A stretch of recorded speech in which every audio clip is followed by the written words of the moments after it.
नमस्कार दोस्तों, Sunil Singh online class में आपका स्वागत है। आज हम लोग स्टार्ट करेंगे सामाजिक धार्मिक सुधार आंदोलन में दूसरा पार्ट, जिसमें आज हम लोग देखेंगे ईश्वर चंद्र विद्यासागर, दयानंद सरस्वती जी और इसके बाद हम लोग देखेंगे आपका स्वामी विवेकानंद जी, जिसमें हम लोग दयानंद सरस्वती जी के द्वारा स्थापित आर्य समाज और विवेकानंद जी के द्वारा स्थापित रामकृष्ण मिशन के बारे में पढ़ेंगे। तो आइए, एक बहुत ही महत्वपूर्ण टॉपिक है। लास्ट वीडियो में हम लोगों ने राजा राम मोहन राय, उसके बाद उनका ब्रह्म समाज का विकास, उसी ब्रह्म समाज जुड़ते हुए हम लोगों ने देवेंद्र नाथ टैगोर और केशव चंद्र सेन को पढ़ा था लास्ट की वीडियो में। आज हम लोग जो स्टार्ट करेंगे वो पढ़ेंगे ईश्वर चंद्र विद्यासागर जी के बारे में। थोड़ा सा एक बात देखिए, कभी कभी आपसे क्रम आ जाए, देखिए तो ये थोड़ा सा जो बहुत बड़े बड़े महापुरुष हैं, जैसे राजा राम मोहन राय, तो इनका एक पूरा कार्यकाल याद होना चाहिए। ये 1772 से लेकर 1833 तक। मैं सबको नहीं, लेकिन जो बड़े बड़े नेता, कभी इनका क्रम पूछते तो बहुत लोग ऐसे भी गलत कर देते हैं। फिर देखिए ईश्वर चंद्र विद्यासागर, जब हम लोग इनको देखेंगे तो इनका समय रहेगा 1820 से लेकर 1891। फिर हम लोग देखेंगे दयानंद सरस्वती, इनको हम लोग देखे थे 1824 से 83। फिर हम लोग सामने नाम आ गया कि विवेकानंद, स्वामी विवेकानंद, इनका समय अगर हम लोग देखेंगे तो 1863 से 1902। तो देखिए एक आइडिया मिल रहा है कि सबसे पहले राजा राम मोहन राय हैं, उसके बाद ईश्वर चंद्र विद्यासागर जी हैं, उसके बाद फिर दयानंद सरस्वती है, फिर स्वामी विवेक। कभी आज इनको क्रम से उम्र के हिसाब से मिलाइए, अगर मिला या तो इनका जो है क्रम से इनको मिलाइए, तो कम से कम अगर ये चार बड़े बड़े महापुरुष हैं, इनका एक हल्का सा भी आपको आइडिया है तो हो सकता है ऐसा सवाल कभी आए तो आप उसका जवाब दे सकें। तो ये चीज़ हमको समझनी है, मैंने ऐसे बता दिया आपको किस चीज़ को आप देखें, तो इसलिए हमारा ये कंप्लीट हम लोग किसी क्रम से आगे पढ़ेंगे। तो आइए हम लोग आगे स्टार्ट करते हैं।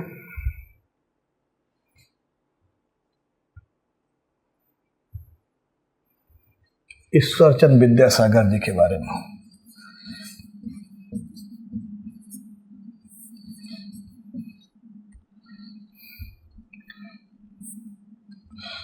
बहुत इम्पोर्टेंट देखिए सवाल इनसे है। एक सवाल विधवा पुनर्विवाह इन पे तो बनता है, लेकिन आइए हम लोग इनके बाद थोड़ा डिटेल में पढ़ते हैं। तो जब हम लोग इनको पढ़े तो देखिए, इनको समझने के लिए ये ईश्वर चंद्र विद्यासागर, देखिए ये एक शिक्षक हैं, इसलिए हम शिक्षा के क्षेत्र में इनको देखेंगे, समझिए आपको। उसके बाद हम लोग इनको एक समाज सुधारक के रूप में देखेंगे, समाज सुधारक के रूप में इन्होंने क्या क्या किया ये देखेंगे।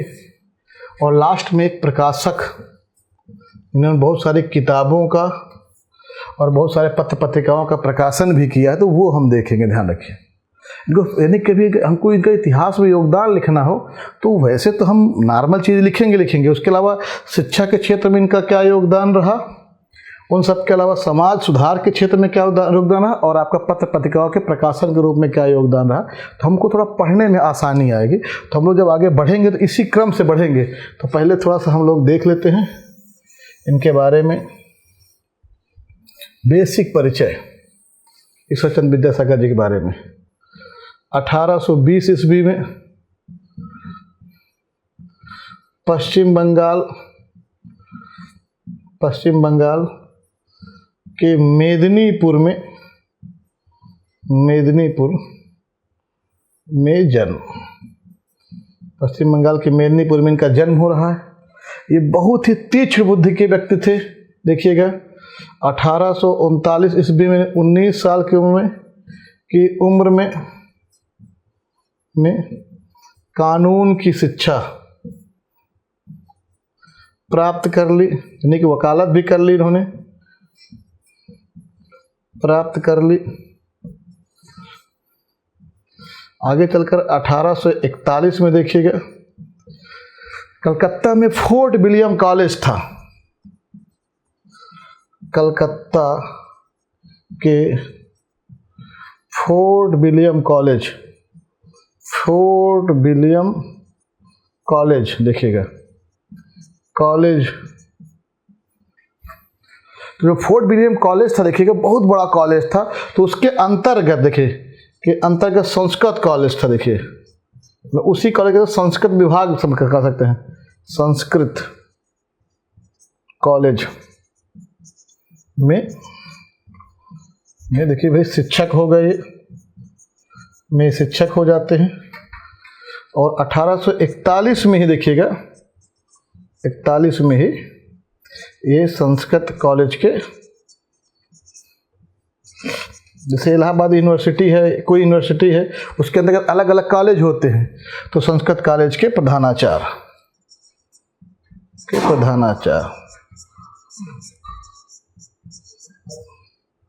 तो ये देखिए प्रधानाचार्य ने।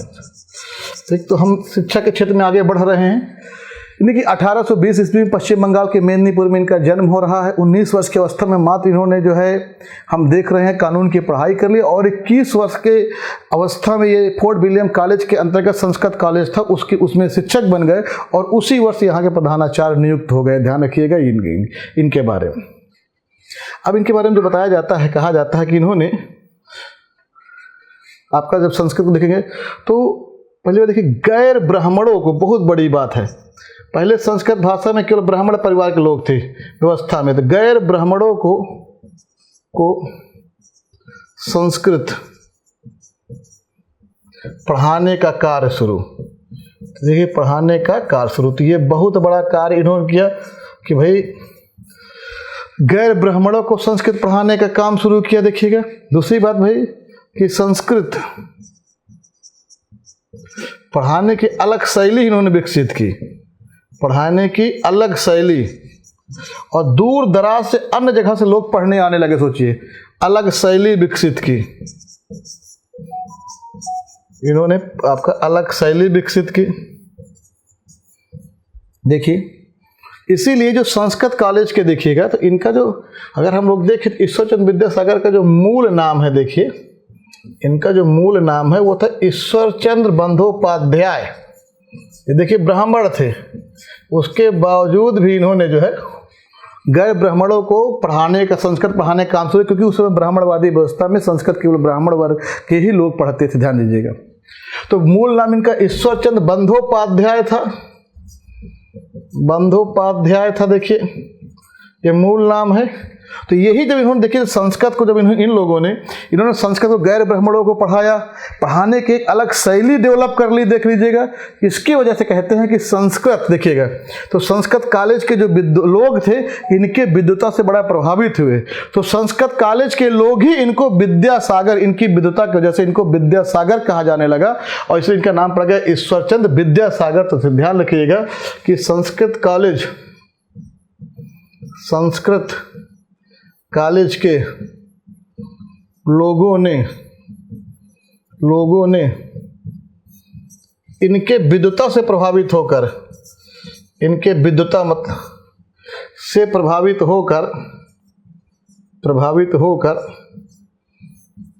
होकर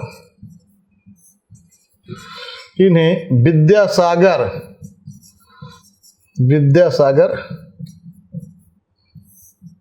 कहने लगे। देखिए जो इसी का पूरा नाम पड़ गया ईश्वरचंद्र विद्यासागर के नाम से प्रसिद्ध हुए। तो इनका मूल नाम ईश्वरचंद्र बंदोपाध्याय था। तो यही संस्कृत कॉलेज के जो लोग थे, एक अलग तरह की शैली थी, दूर दराज के लोग पढ़ने आते थे, खुले मन से, खुले विचारों से सब लोगों को ये पढ़ा रहे थे। देखिएगा गैर ब्राह्मणों को भी संस्कृत पढ़ा रहे थे। इन सब के अलावा देखिएगा ये हमने देखा, और जरा हम लोग देखिए इनके बारे में, इन्होंने बंगाली भाषा के अक्षरों को समझने, देखिएगा अक्षरों को समझने एवं पढ़ने हेतु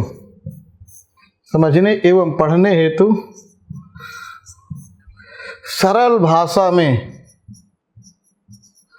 सरल तरीके से, देखिएगा सरल तरीके से देखिएगा एक किताब लिख रहे हैं। उस किताब का नाम देखिए रहेगा वर्णोपरिचय। तरीके से पढ़ने के साथ तरीके से एक किताब लिखी। एक किताब देखिए लिख रहे हैं, और उस किताब का नाम है वर्णोपरिचय। वर्णोपरिचय, ध्यान रखिए, उस किताब का नाम है वर्णोपरिचय। ये बहुत इम्पोर्टेंट है किताब लिखी। तो कोई पूछे आज के बाद वर्णोपरिचय नामक किताब किसने लिखी है, तो ये किताब जो लिख रहे हैं, देखिएगा, ये किताब लिख रहे हैं आपका ईश्वरचंद्र विद्यासागर। और ये बंगाली भाषा के अक्षरों को समझना और पढ़ने का आसान तरीका इन्होंने इस किताब के वर्णोपरिचय बताया गया है। इसीलिए देखिएगा, सुन लीजिएगा, इन्हीं कारणों से ईश्वरचंद्र विद्यासागर को आधुनिक बंगाली भाषा का पिता कहा जाता। ध्यान रखिएगा, ये कभी लाइन आ जाए, आधुनिक बंगाली भाषा, जो आज इतनी आसानी से बंगाली भाषा का पिता। तो आज के बाद कभी ये सवाल आए तो गलत नहीं होना चाहिए कि आधुनिक बंगाली भाषा का पिता किसे कहा जाता है, तो ईश्वरचंद्र विद्यासागर को। देखिएगा, ये ईश्वरचंद्र विद्यासागर को कहा जाता है। ईश्वरचंद्र विद्यासागर को आधुनिक बंगाली भाषा का पिता कहा जाता है। तो देखिए, अभी हम लोग इनके पहले केवल नॉर्मल अगर इनके योगदान की बात होता है, अब यही योगदान बता देना है आपको। देखिएगा, सबसे पहली बात देखिएगा, इन्होंने जो है संस्कृत भाषा को ब्राह्मण वर्ग के जो है चंगुल से बाहर निकाल कर, या हम कह सकते हैं वो अपने आप कैसा शब्द यूज करते हैं, वो सब बहुत ज़्यादा उसका मतलब नहीं होता, मतलब ब्राह्मण वर्ग से बाहर करके आम आदमी तक इसको पहुंचाया। संस्कृत भाषा की एक नवीन शैली डेवलपमेंट की, जिसे दूर दराज के लोग इसे संस्कृत सीखने आ रहे थे। इन सब के अलावा इन्होंने बंगाली भाषा के अक्षरों को पढ़ने समझने के लिए अलग से जो है एक नई किताब, एक सरल भाषा सरल तरीके की किताब डेवलप, उसको वर्णो आपका देखिएगा परिचय कहते हैं, इसलिए इसको बंगाली भाषा का पिता कहते हैं। ये सब लिख सकते हम योगदान में, शिक्षा के क्षेत्र में क्या योगदान दे रहे हैं वो देखिएगा। जब कभी आएगा कि योगदान पे, तो आपके पास एक पर्याप्त मैटर होना चाहिए। और देखिए, तो ये तो हमने देखा एक नॉर्मल इनके बारे में किस तरह से ये क्या। अब जरा हम लोग और आगे देखते हैं।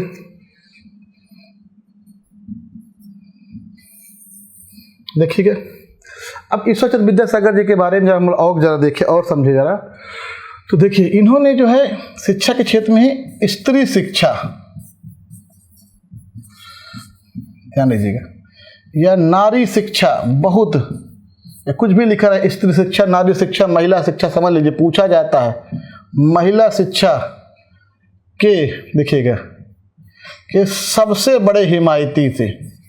देखिए, ये भारतीय इतिहास में लोग तो विधवा पुनर्विवाह, वो तो इनका एक बहुत क्रांतिकारी इनका योगदान हुआ, लेकिन इन सब के अलावा अगर इनका सबसे प्रमुख योगदान पूछा तो विधवा विवाह से भी ज़्यादा इनका योगदान महिला, नारी या स्त्री शिक्षा के लिए। ध्यान रखिएगा, इन्होंने महिला या नारी या स्त्री शिक्षा के लिए सबसे विशेष योगदान दिया।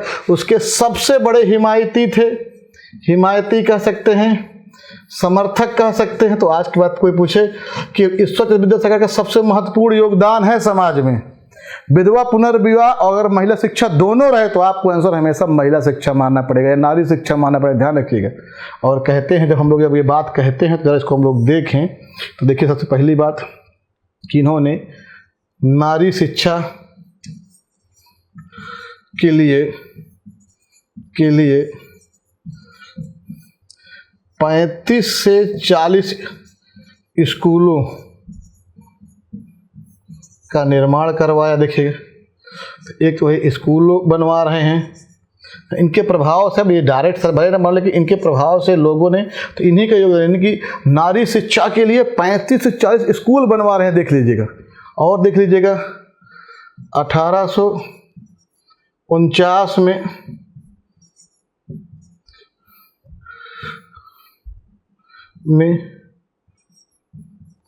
नारी के उच्च शिक्षा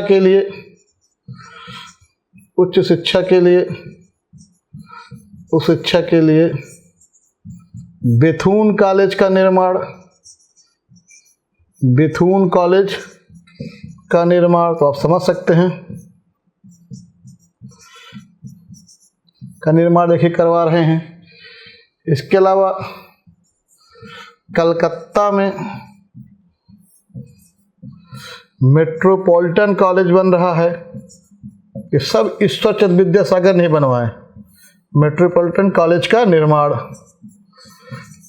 तो आप समझ सकते हैं कि शिक्षा के क्षेत्र में इनका कितना बड़ा, शिक्षा के क्षेत्र में इन्होंने सबसे ज़्यादा महिला शिक्षा पर बहुत अधिक बढ़ावा दिया। अकेले महिलाओं की शिक्षा के लिए देखिए 35-40 स्कूल बनवाए।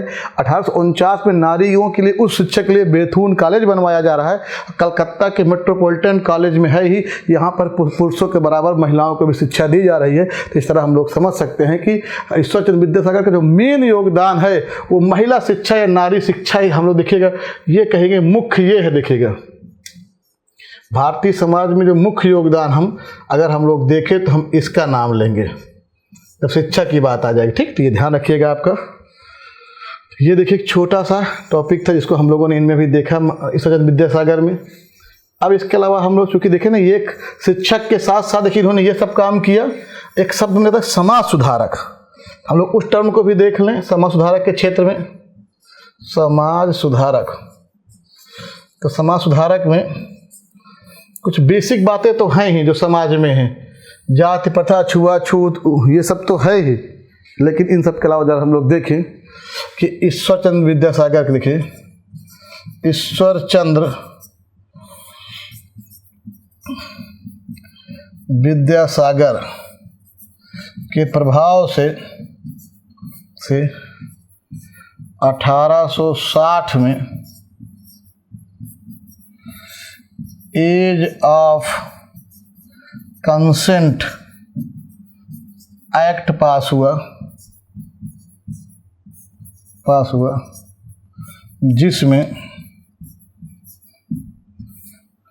लड़की की शादी की उम्र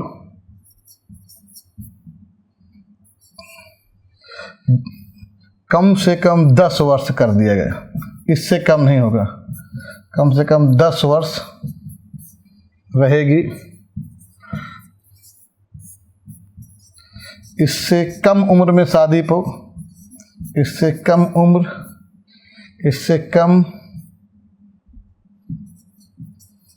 उम्र में शादी करने पर अपराध।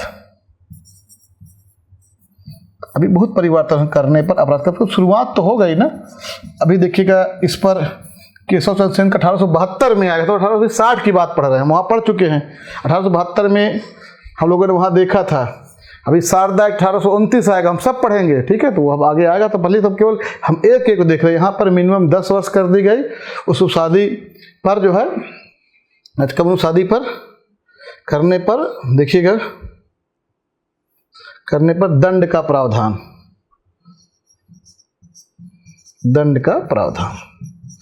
एक तो ये ध्यान रखिए।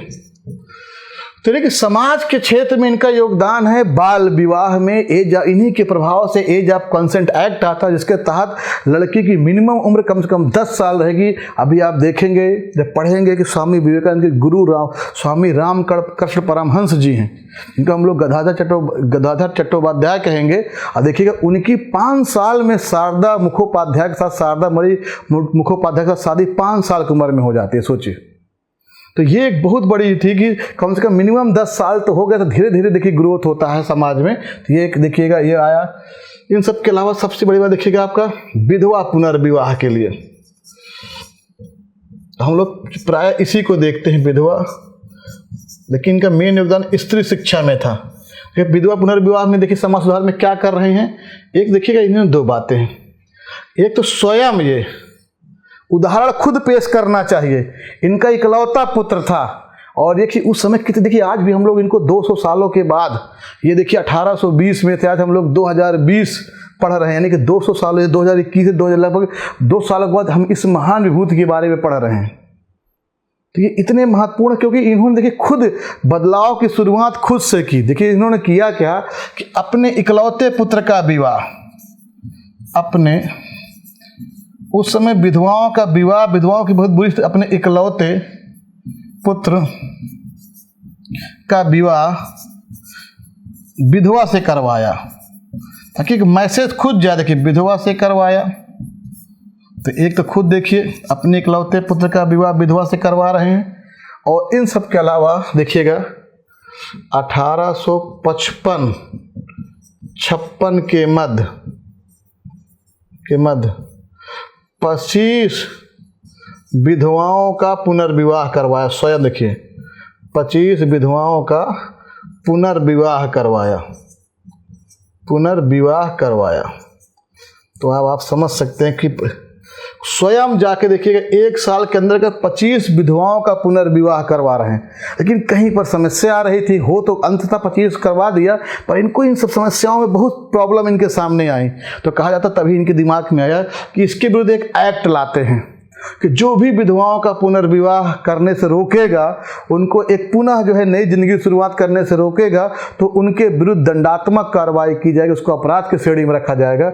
और कहा जाता है कि इसी वजह से उन्होंने विधवा पुनर्विवाह के विरुद्ध जो है एक एक्ट लाने का प्रयास किया, और इसके लिए उन्होंने पूरी रणनीति बनाई।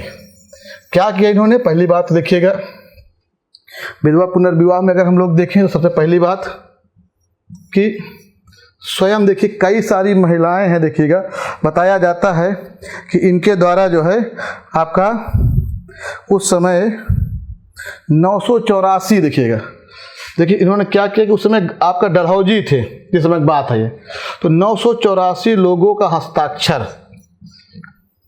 का हस्ताक्षर करवाया कि विधवाओं के पुनर्विवाह को मान्यता मिले। तो 984 लोगों का हस्ताक्षर करवाया, प्लस देखिए क्या करवा रहे हैं, बर्दवान, बंगाल में है, बर्दवान के महाराजा आपका महताब के, बंगाल के जो महाराजा थे उनका नाम था महताब चंद्र,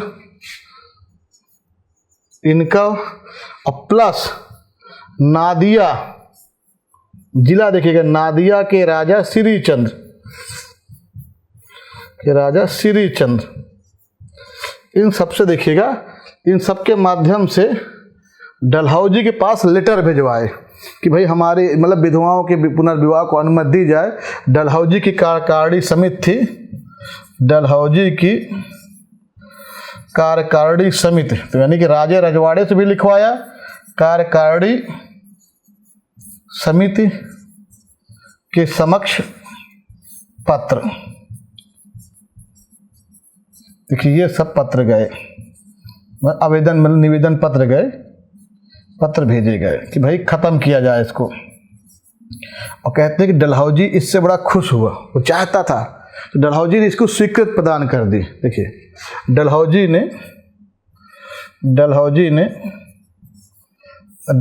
ने स्वीकृति प्रदान कर दी कि ठीक है हम कर देंगे। लेकिन उसी समय डलहौजी का ट्रांसफर हो गया। पर चूंकि जो बातें सही होती हैं तो जो भी आदमी है उसका समर्थन करेगा। और ईश्वरचंद्र विद्यासागर ने उदाहरण दिए हैं, लोग उनके साथ थे। और कहा जाता है कि आगे चलकर देखिएगा कैनिंग के समय, देखिए जो अब डलहौजी के बाद कैनिंग आएगा,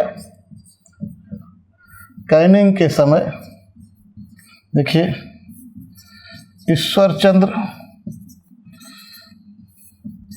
विद्यासागर के प्रभाव या योगदान से कुछ भी कहिए, योगदान से 26 जुलाई 1856 को देखिए को विधवा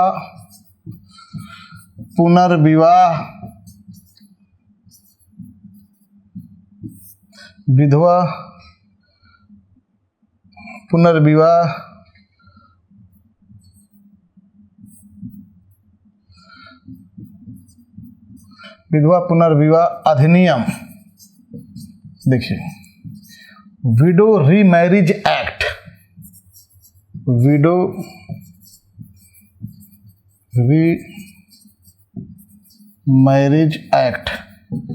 1856 की धारा 15 के तहत कानूनी मान्यता प्राप्त, सुनिए कानूनी मान्यता प्राप्त। तो अब ये देखिए बहुत बड़ा प्राप्त, तो इसीलिए ये बहुत पूछा जाता है कि जो विधवा पुनर्विवाह अधिनियम था वो किसके समय पास हुआ। बहुत लोग गलत कर देते हैं, क्योंकि इस पर पूरी स्वीकृति दिया था किसने, आपने डलहौजी ने, लेकिन ये पास किसके समय होता है, कैनिंग के समय। किस डेट को हुआ है, 26 जुलाई 1856 को, विडो रीमैरिज एक्ट। और इसकी धारा 15 के तहत देखिएगा, अब विधवाओं के पुनर्विवाह को कानूनी मान्यता दे दी गई। जो नहीं स्वीकार करेगा, जो विधवाओं के साथ दुराचार आपका जो है दुर्व्यवहार करेगा, उनको जो है दंडित किया जाएगा। ध्यान रखिएगा, कानून की धारा अपराध मान लिया गया, उनको दंडित किया जाएगा। तो ये एक समाज सुधारक के रूप में एक बहुत बड़ा योगदान है। एक तो बाल विवाह में एज ऑफ कंसेंट एक्ट के तहत उम्र मिनिमम 10 साल कर देना, और दूसरा विधवाओं के पुनर्विवाह के लिए अपना पूरा जीवन समर्पित कर दिया इन्होंने। तो इस तरह हम समझ सकते हैं कि ईश्वरचंद्र विद्यासागर में कभी कोई सवाल बने एज ए समाज सुधारक के रूप में, तो ये जो 2 पॉइंट जरूर हमको डालना है। बाकी इसके अलावा कुछ कॉमन शब्द होते हैं, जात प्रथा, छुआछूत, ऊंच नीच, ये सब तो आप लिख ही दीजिएगा मेंस में, ठीक है। लेकिन मेन जो चीज़ है ये जरूर पढ़ने चाहिए। आप ईश्वरचंद्र विद्यासागर में देखिएगा, ये 3 टॉपिक थे, एक टॉपिक अब लास्ट बचा हुआ है प्रकाशक। तो अब हम लोग देखे जा रहा है कि इन्होंने कुछ किताबों का प्रकाशन किया है। अब प्रकाशन किया है, कुछ किताब हैं, कुछ पत्र हैं, तो वो हम लोग देख लेते हैं जरा। देखिए, तो इनके समय में, ईश्वरचंद्र विद्यासागर के समय में आपका ये 2 समाचार पत्र हैं,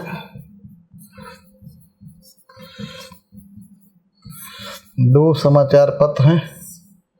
एक तो देखिएगा भाई, समाचार पत्र का नाम ही है बंगाल, आपका बंगाल समाचार पत्र, बंगाल समाचार पत्र एकदम इंपॉर्टेंट। दूसरा सोम प्रकाश, मोस्ट इम्पॉर्टेंट, इसको लिखिए मोस्ट इम्पॉर्टेंट। क्यों इम्पॉर्टेंट है, देखिए सोम प्रकाश कहा जाता है कि वर्नाकुलर, जब पढ़ेंगे आप लोग, वर्नाकुलर प्रेस एक्ट आता है एक, वर्नाकुलर प्रेस एक्ट, ये लिटन के समय आता है, के तहत प्रतिबंधित होने वाला प्रथम समाचार पत्र यही था। प्रथम समाचार पत्र सोम प्रकाश था।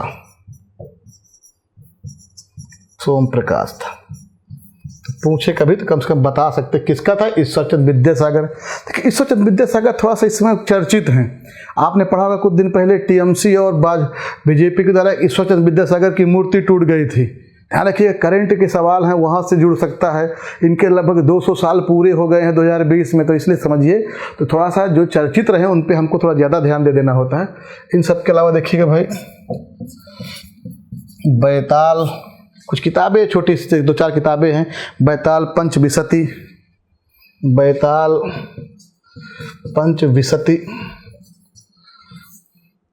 इसके अलावा बांग्ला इतिहास, ये देखिएगा कि कुछ अब किताबें हैं जिन्होंने लिखी हैं। 2 किताबें और हैं, उनका देखिए नाम है कोथामाला और जीवन चरित। कोथामाला और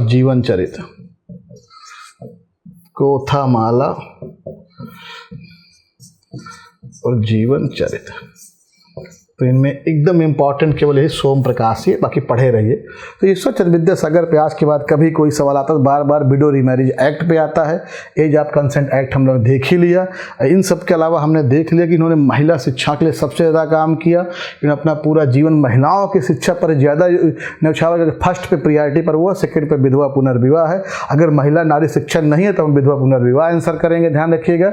और महिलाओं के लिए मैंने 35-40 कॉलेज बनवा रहे हैं, वो शिक्षा के लिए बेथून कॉलेज बनवा रहे हैं, तो वो हमने इनका पूरा देख लिया। तो ये हमारा एक इम्पॉर्टेंट टॉपिक थे ईश्वरचंद्र विद्यासागर। अब हम लोग देखते हैं दयानंद सरस्वती, इनको देखते हैं। ये सबसे पहले भाई देखिए, इनका हम थोड़ा सा जो इनका जन्म है ये 1824 ईस्वी में, देखिएगा, गुजरात के के काठियावाड़ क्षेत्र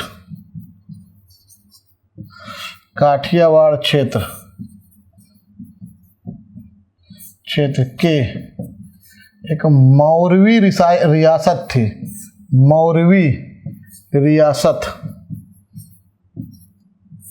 में राजकोट जिला, वर्तमान में राजकोट जिला के टंकारा नामक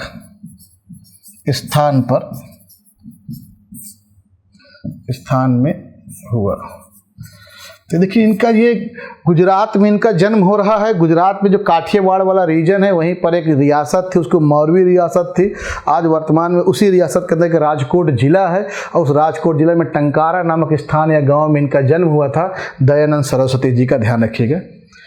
अब दयानंद सरस्वती जी का मूल नाम देखिए, इनका जो बचपन का नाम, इनका बचपन का नाम मूल शंकर था। तो पूछ सकता है कि दयानंद सरस्वती का बचपन क्या नाम था? भाई देखिए मूल शंकर था। अब इनका देखिए जन्म तो हुआ, ठीक है भाई। आगे हम लोग देखें इनके बारे में तो 21 वर्ष की अवस्था में ही देखिएगा, देखिए 21 वर्ष की अवस्था अगर आप लोग समझें तो देखिए उस पर कहानी है कि दयानंद सरस्वती जी एक दिन जो है शिवरात्रि का दिन था, भगवान शंकर जी की पूजा हो रही थी। तो उसमें देख रहे थे कि भगवान शंकर जी के ऊपर जो लड्डू जो प्रसाद चढ़ाए गए थे वो प्रसाद का एक चूहा लेके जा रहा था। तो कहते हैं इनका मन बड़ा विचलित हो गया कि जब भगवान अपने सामान की रक्षा नहीं कर सकते तो हमारे जीवन की रक्षा क्या करेंगे। कहते तभी इनको ये लगा कि जब भगवान अपनी रक्षा नहीं कर सकते तो हमारी रक्षा क्या करेंगे। इसलिए उसके बाद इन्होंने घर त्याग दिया और 21 वर्ष की अवस्था में गृह त्याग। तो कहानी के बाद बता दें कि इन्होंने 21 वर्ष की अवस्था में गृह त्याग दिया। अब हम लोग 21 वर्ष की बात करेंगे, इसका मतलब 1800 कब की बात करें? 45 की बात करेंगे। देखिए इन्होंने 1845 घर त्याग दिया। 3 वर्ष बाद यानी कि 1848 में, देखिए 1848 में इनकी मुलाकात पूर्णानंद से होगी। इनको समझ लीजिए, इनकी क्या है, इनकी मुलाकात पूर्णानंद जी से हुई। पूर्णानंद बहुत इंपॉर्टेंट नाम आ रहा, पूर्णानंद जी, ध्यान रखिएगा। इनसे हुई देखिए इनके शिष्य बन गए ये, यानी कि कौन? दयानंद सरस्वती इनके शिष्य बन गए, पूर्णानंद जी के शिष्य बन गए, देख लीजिएगा। और शिष्य बनने के बाद कहा जाता है कि इन्हीं पूर्णानंद ने, देखिएगा, इन्होंने इनका नाम मूल शंकर से दयानंद सरस्वती रखा। इनका नाम दयानंद सरस्वती रखा, इनका नाम दयानंद सरस्वती रखा। तो आज के बाद कोई पूछे, जैसे हम देखिए स्वामी विवेकानंद जी का नाम नरेंद्र दत्त था, लेकिन अभी देखेंगे हम लोग राजस्थान, जब पूरे भारत का भ्रमण कर रहे थे तो राजस्थान में खेतड़ी के राजा थे महाराजा अजीत राज सिंह, उन्होंने उनका नाम रख दिया था स्वामी विवेकानंद। और अपने खर्चे से पेनिनसुलर नामक पानी के जहाज से बैठाकर आपका 1893 ईस्वी में, जो कि आपका प्रथम विश्व धर्म सम्मेलन शिकागो में हो रहा था, वहाँ पर भेजते हैं। और वहाँ पर हम लोग देखें मिस्टर हाल्के नामक महिला की मदद से वो अंदर जाएंगे और 11 सितंबर 1800 जो है हम लोग देखेंगे 93 को एक ओजस्वी भाषण देंगे, जिससे पूरे दुनिया में हिंदू धर्म, उसके दर्शन, उसके अध्यात्म की चर्चा होगी और पूरे विश्व को हिंदू धर्म का वहाँ पर डंका बजेगा। तो ये हम लोग देखेंगे जब स्वामी विवेकानंद पढ़ेंगे। तो इस तरह मतलब उनका नाम, जैसे खेतड़ी के राजा ने उनका नाम बदला था, तो इनका नाम पूर्णानंद जी ने इनका नाम दयानंद सरस्वती का। पूछ सकता है कि दयानंद सरस्वती का जो नाम दयानंद सरस्वती इसने किसने रखा था? तो पूर्णानंद जी ने देखिए रखा था, इन्होंने इनका नाम दयानंद सरस्वती रख दिया था। ये हम देख ले रहे हैं। इसके बाद देखते हैं आगे चलकर और आगे क्या कहानी देखिए हो रही है। तो ये हमारा टॉपिक कंप्लीट कि इनके बचपन का नाम मूल शंकर था, देखिएगा। अब और आगे देखते हैं 1861 में, 48 में 1861 में मथुरा पहुँचे। कहाँ गए? मथुरा पहुँचे। देखिए मथुरा में नेत्रहीन एक अंधे, देखिए स्वामी थे, अंधे नेत्रहीन स्वामी बिरजानंद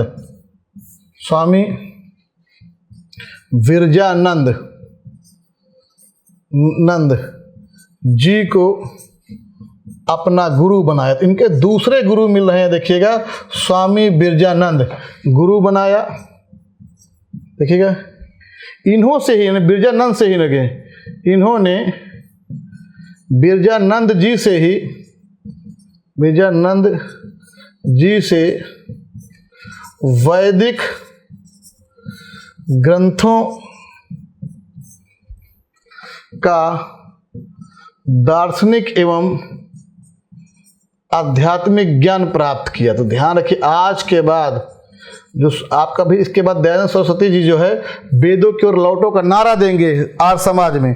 तो ये जो वैदिक ग्रंथों का अध्ययन इनको किसने करवाया था? बिरजानंद स्वामी जी, स्वामी बिरजानंद जी, मथुरा में। ये अंधे थे और इन्होंने इनको आपका वैदिक ग्रंथों का दार्शनिक एवं आध्यात्मिक ज्ञान का, देखिए ज्ञान का अध्ययन करवाया, ज्ञान का अध्ययन किया। ये देखिए, और कहते हैं कि जब उन्होंने देखा कि किस तरह से ऋग्वैदिक काल में जो वेद के जो मूल रूप में, जब हम लोग कहते हैं वेदों की ओर लौटो, तो हम लोग संपूर्ण वर्ण व्यवस्था यानी वैदिक व्यवस्था में जाने की बात नहीं कर रहे होते हैं। वेदों का जो मूल रूप था, आप जब ऋग्वेद पढ़ते हैं देखते होंगे कि 9वें मंडल में एक व्यक्ति कहता है मैं कवि हूँ, मेरे पिता जो है आपका दूसरा काम करते हैं, मेरी माँ आटा पीसती है, मेरे पिताजी दूसरा काम, उसके बाद हम लोग सब मिलकर एक परिवार में एक साथ रहते हैं। मतलब वहाँ पे कर्म के आधार पर एक साथ सब लोग रह रहे हैं, यानी कि समानता की बात थी। तो इसी तरह जब हम लोग वेदों की ओर लौटो की बात करते हैं तो हम लोग उस समाज की बात कर रहे हैं जिस समय छुआछूत, ऊंच नीच, जाति प्रथा, ये सब हमको उत्तर वैदिक काल और सूत्र काल में सारी सामाजिक बुराइयां हमारे समाज में आती हैं। तो ये जो वेदों की ओर लौटो का मतलब यही होता है कि जो मूल व्यवस्था थी उस व्यवस्था की तरफ लौटने की बात है, जहाँ पर कोई ऊंच नीच नहीं है, जहाँ पर कोई भी ऊपर नीचे नहीं है, ठीक है ना, सब बराबर हैं, उस व्यवस्था की बात होगी, ध्यान रखिएगा। तो यहाँ पर इन्होंने वैदिक का दार्शनिक अनुज्ञान किया और कहते हैं कि आगे चलकर 1883 ईस्वी में आगरा में, देखिए मथुरा है, देखिए 61 में मथुरा है और मथुरा के बगल में आगरा है, बहुत इंपॉर्टेंट, देखिए बता रहा हूं। आगरा में देखिएगा आपका पाखंड खंडनी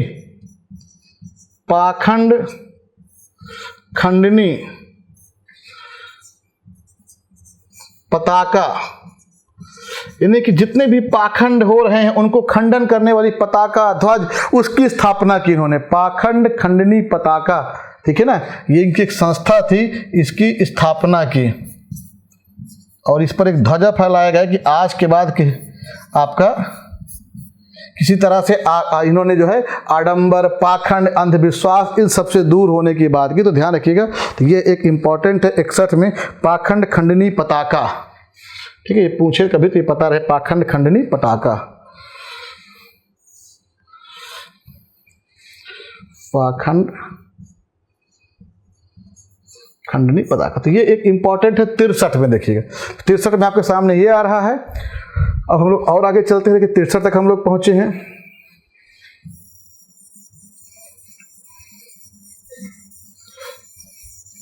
दयानंद सरस्वती पे भी सवाल खूब पूछे जाते हैं। देखिए हम लोग कोई भी ऐसा सेगमेंट इसको हम लोग बचेगा नहीं इस पूरे वीडियो के बाद, आप देखिएगा सारे सवाल हमारे सब क्लियर होंगे, इसके बाद कहीं से कुछ पढ़ने की जरूरत नहीं है आपको। अब और आगे देखिए, हम लोग देखते हैं आगे चलकर 1874 में, देखिएगा 1874 में दयानंद सरस्वती द्वारा देखिएगा 1874 में सत्यार्थ प्रकाश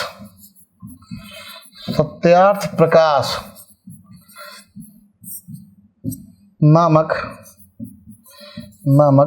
ठीक है ना पत्रिका का प्रकाशन। तो सत्यार्थ प्रकाश नामक पत्रिका, एक किताब, उसका प्रकाशन देखिए हो रहा है। और जरा ध्यान रखिएगा, ये सत्यार्थ प्रकाश जो है इसके बारे में कि वही यद्यपि ये संस्कृत के प्रकांड विद्वान थे, वैदिक गणित के संस्कृत भाषा में मूल रूप में लिखे थे, इसलिए कहते हैं केशव चंद्र सेन के कहने पर, देखिएगा कहने पर इन्होंने हिंदी भाषा में सत्यार्थ प्रकाश का प्रकाशन किया। सत्यार्थ प्रकाश लिखिए, देखिए किस भाषा में लिखी, हिंदी भाषा में, जबकि इसकी प्रस्तावना अंग्रेजी में है, सॉरी आपका संस्कृत में है। इसकी प्रस्तावना संस्कृत भाषा में है, देख लीजिएगा संस्कृत भाषा। जैसे हम लोग देखते थे आपका तोफात उल मुहद्दीन जो कि कृष्णदेव राजा राम मोहन राय ने लिखी है, तो वो भाषा फारसी लेकिन प्रस्तावना अरबी में है। तो यहाँ पर भी इसकी प्रस्तावना संस्कृत भाषा में है, लेकिन केशव चंद्र सेन कहने पर उन्होंने इसको किताब को हिंदी भाषा में लिखी। तो कोई पूछे आज के बाद कि आपका सत्यार्थ प्रकाश हिंदी भाषा में उसका प्रकाशन किसके कहने पर किया गया, तो केशव चंद्र सेन के कहने पर किया गया था। ध्यान रखिए, ये एक इंपॉर्टेंट है सत्यप्रकाश जी के बारे में। और कहते हैं देखिए आपका सत्यार्थ प्रकाश जो है इसको आर्य, देखिए 74 में है ना, 75 में आर्य समाज बन जाएगा। इस किताब को आर्य समाज, अभी आगे आ जाए क्या है ये, आर्य समाज का बाइबिल कहा जाता है। आर्य समाज का बाइबिल को, या क्या बात पूछे किस किताब को, किस ग्रंथ को आर्य समाज का बाइबिल कहा जाता है, तो वो कौन सा भाई, सत्यार्थ प्रकाश, जिसको आर्य समाज का बाइबिल कहा जाता है। और जो दयानंद सरस्वती हैं देख लीजिएगा भाई, ये देखिए इन दयानंद सरस्वती की, इनको देख लीजिए, ये हम लोग देख ले रहे हैं। तो अब सत्यार्थ प्रकाश में कभी कोई सवाल आए तो किस भाषा में है, किस आपका इसकी प्रस्तावना क्या है, इसको आर्य समाज का बाइबिल कहा जाता है। और दयानंद सरस्वती के बारे में बता, देखिए इनको जो है दयानंद सरस्वती, बहुत इंपॉर्टेंट सवाल आने वाला, सबसे बड़ा इंपॉर्टेंट यही आ रहा है जो इस सब पढ़िएगा। देखिएगा इनके सामाजिक और धार्मिक सुधार के कारण, सामाजिक और धार्मिक सुधार के कारण इनकी तुलना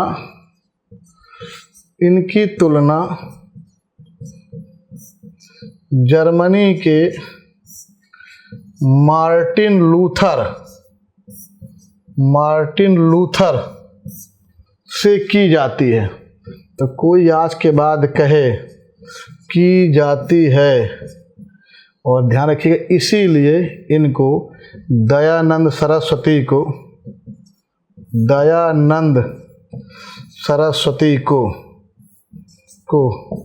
भारत का मार्टिन लूथर कहा जाता है। मार्टिन लूथर बहुत इंपॉर्टेंट सवाल है, यही सवाल आपके एग्जाम में बार बार पूछा जाएगा कि भारत का मार्टिन लूथर आज के बाद किसे कहा जाएगा, वो दयानंद सरस्वती है। जिस तरह से जर्मनी के जो है आपका मार्टिन लूथर ने वहाँ पे समाज और धर्म के क्षेत्र में योगदान दिया, वैसा योगदान यहाँ पर दे रहे हैं, इसलिए इनको जो है भारत का मार्टिन लूथर कहा जाएगा। दयानंद सरस्वती को, ये बात देखिए, इस पर सवाल आ सकता है। ये तो हमारा हो जाएगा। अब और थोड़ा सा हम लोग देखें दयानंद सरस्वती में।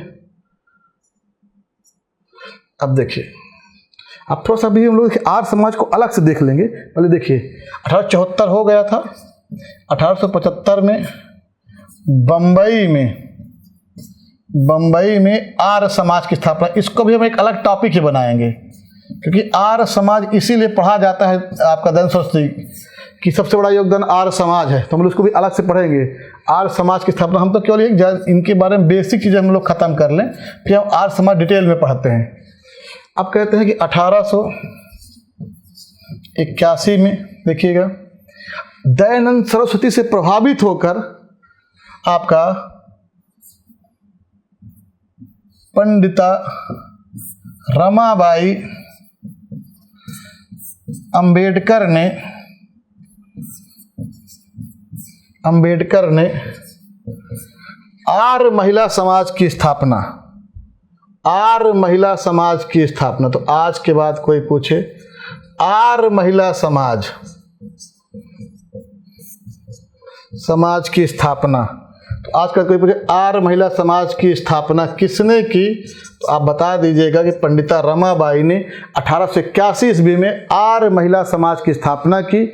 और ये जो पंडिता रमाबाई हैं, देखिए इन्होंने 1889 ईस्वी में देखिएगा शारदा सदन, शारदा सदन और आपका मुक्ति धाम। तो इन्होंने 1889 ईस्वी में आगे चल के हम लोग देखेंगे इनको, तो इनके द्वारा जो है शारदा सदन और मुक्ति धाम नामक जो है 2 संस्थाओं को बनाया जाएगा।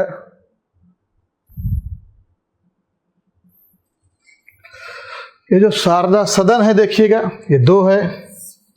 ये तो महिला शिक्षा प्लस विधवा निवास, विधवाओं के निवास के रूप में था। और मुक्ति धाम है निराश्रित लोगों के लिए था, इनका कोई सहारा नहीं था, निराश्रित लोगों के लिए।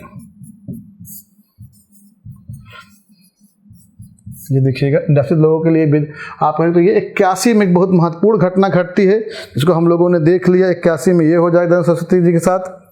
उसके बाद हम लोग अगर और देखें उसके बाद 82 में, तो 81 में देखिए ये हो गया। देखिए हम लोग थोड़ा क्रम इसलिए देखते ताकि कोई सवाल बचने ना पाए हमारा। 82 में देखिएगा 1882 में आपका गौ रक्षा समिति का गठन। तो देखिए पहली बार गौ रक्षा समिति का गठन दयानंद सरस्वती कर रहे हैं। जब कभी गौ रक्षा की बात आ जाए देखिएगा, तो देखिए इसमें सवाल खूब पूछे जाते हैं। गौ रक्षा, सुनिए, जब गौ रक्षा के सामने समिति रहे, गौ रक्षा समिति या सभा रहे या संघ रहे, ध्यान दीजिएगा, यानी कि गौ रक्षा समिति या गौ रक्षा सभा या गौ रक्षा संघ, जब समिति की बात आ जाए तो आंसर रहेगा दयानंद सरस्वती, दयानंद सरस्वती। जब सभा की बात आ जाए तो बाल गंगाधर तिलक, बाल गंगाधर तिलक, ध्यान रखिएगा। ये सब गौ रक्षा से जुड़ी हुई हैं। यहाँ पर महात्मा गांधी, सुन लीजिए, गौ रक्षा संघ। तो आज के बाद एक लाइन सुनिएगा, अगर गौ रक्षा समिति की बात हो रही है तो आंसर होगा दयानंद सरस्वती। गौ रक्षा सभा की बात हो रही है तो आप हो जाएगा बाल गंगाधर तिलक। और गौ रक्षा संघ की बात होगी आज के बाद तो आंसर हो जाएगा महात्मा गांधी। तो इसकी चीज को आप लोग ध्यान रखिएगा, में से कभी सवाल आए। आगे चलकर 1883, 30 अक्टूबर 1883 को देखिएगा, जोधपुर, ध्यान रखिए, जोधपुर की तवायफ थी एक नन्ही जान द्वारा, देखिए, द्वारा इन्हें जहर दे दिया गया। और उसमें कहते जहर में कहते कांच के टुकड़े को एकदम बारीक पीसकर पानी मिला के पिला दिया गया। और वो कांच टुकड़े जब अंदर गए तो उन्होंने इनको जो है पूरा जो भी आपका नस थे उनको उन्होंने डैमेज कर दिया। जहर देकर हत्या, जहर देकर हत्या। और जब इनकी हत्या हुई देखिएगा तो उस समय अजमेर में थे, जहर देकर, ठीक है ना, अजमेर में हत्या। तो अजमेर में इनकी मृत्यु होती है, ध्यान दीजिएगा, अजमेर में हत्या। इसीलिए आर्य समाज का एक बहुत बड़ा सेंटर बाद में अजमेर में बनेगा, यानी कि अजमेर में हत्या। तो आज के बाद इनकी मृत्यु कहाँ हुई थी? आज के बाद तो अजमेर रहेगा। दयानंद सरस्वती जी की मृत्यु जो है अजमेर में होगी। तो ये देखिए, हमने दयानंद सरस्वती जी के बारे में भी छोटी सी कम से कम जानकारी ले ली। अब ये नहीं है कि हमने कभी कुछ पढ़ा नहीं। अब हमारा जो मेन है आर्य समाज, तो हम लोग चूंकि दयानंद सरस्वती इस आर्य समाज के लिए जाने जाते हैं, तो हम लोग आर्य समाज को पहले देख लेते हैं। देखिए भाई, आर्य समाज की सबसे पहली बात की भाई, आर्य समाज की स्थापना 1875 ईस्वी में बम्बई में हो रही है। कहाँ हो रही है? बम्बई में। तो आर्य समाज की स्थापना 1875 ईस्वी में बम्बई में कौन कर रहे हैं? दयानंद सरस्वती जी कर रहे हैं। आज का इनका संस्थापक कभी कोई पूछे देखिएगा, ठीक है, तो संस्थापक कौन है? तो संस्थापक रहेंगे आप यही बार पर दयानंद सरस्वती, दयानंद सरस्वती। ये देखिए, अब हम लोग देखिए तो अब आर्य समाज बन तो गया, देखिए 2 साल बाद ही इसका जो है पूरा आर्य समाज का जोर उत्तर भारत तरफ बढ़ा। ठीक है। तो अब हम लोग देखें कि उत्तर भारत में वैदिक परंपरा को मानने वाले लोग रहेंगे। अभी आर्य समाज का नारा रहेगा वेदों की ओर लौटो। दक्षिण भारत में कहीं ना कहीं उतने ज़्यादा, इसलिए हम लोग देखेंगे 1870 ईस्वी में इन्होंने आपका लाहौर को मुख्यालय बना लिया, लाहौर को मुख्यालय। तो अब ये बंबई से हट के मुख्यालय क्या बन गया, लाहौर बन गया। अब ये लाहौर पंजाब, उसमें पंजाब प्रांत, पाकिस्तान और भारत वाला पंजाब एक था, तो लाहौर को मुख्यालय बना लिया, ध्यान रखिएगा। और लाहौर के बाद आगे चलकर इनके उप मुख्यालय बने, उप कार्यालय बने, वो बने आगरा में और अजमेर में, जहाँ देखिए इनकी मृत्यु हुई थी। एक बार सवाल, इनका सबसे प्रभावित क्षेत्र पूछे, इससे प्रभावित क्षेत्र, सबसे प्रभावित क्षेत्र को पंजाब था, पूरा पंजाब में इनसे प्रभावित था। आज भी सारे आर्य समाजी पंजाब के क्षेत्र में, भारत वाले पंजाब के क्षेत्र में देखिए आर्य समाज की स्थापना वहाँ बहुत सर्वाधिक प्रभावित क्षेत्र पंजाब था। जबकि पश्चिमी उत्तर प्रदेश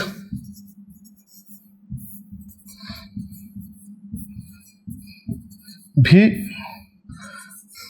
अत्यंत महत्वपूर्ण है। लेकिन अगर एक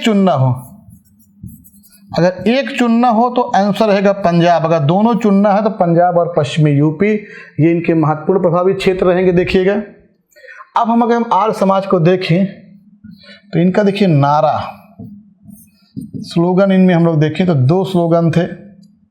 एक तो वेदों की ओर लौटो को पूछा जाता है, वेदों की ओर लौटो। तो आज किस समाज का नारा था ये वेदों की ओर लौटो?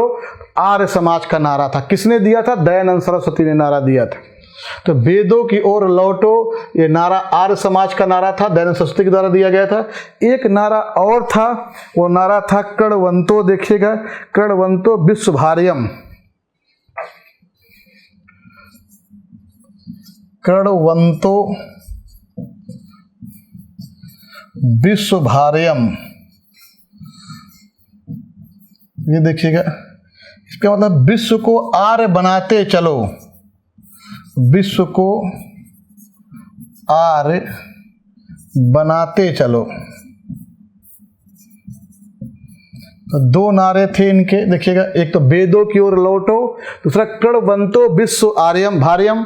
तो ये विश्व को जो है आपका आर्य बनाते चलो, ये 2 इनके नारे थे आर्य समाज के। तो देख लीजिएगा, आर्य समाज का संस्थापक हमने देख लिया, कहाँ बना, उसके बाद उसका मुख्यालय कहाँ हो गया, लाहौर पंजाब वाला। उप मुख्यालय कहाँ बने, प्रभावित क्षेत्र क्या क्या हो गया। देखिए, अब हम लोग और देखें आर्य समाज के बारे में, तो आर्य समाज में आगे चलकर 1907 में देखिएगा, 1907 में अभी आप नाम सुनेंगे एक वेलेंटाइन सेरोल, वेलेंटाइन सेरोल, वेलेंटाइन सेरोल ने एक किताब है, एक है ने अपनी पुस्तक इंडिया अनरेस्ट,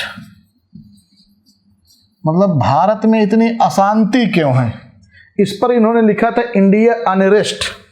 ठीक है, तो वेलेंटाइन सेरोल ने 1907 ईस्वी अपनी पुस्तक आपका इंडिया अनरेस्ट में, ध्यान रखिएगा, 2 लोगों को, मतलब 2 एक संस्था में अगर हम लोग देखें, उसने कहा भारत में अशांति के लिए, क्योंकि ये पुनः हिंदू धर्म को, इस आर्य समाज द्वारा पुनः हिंदू धर्म को जो है स्थापित किया जा रहा था।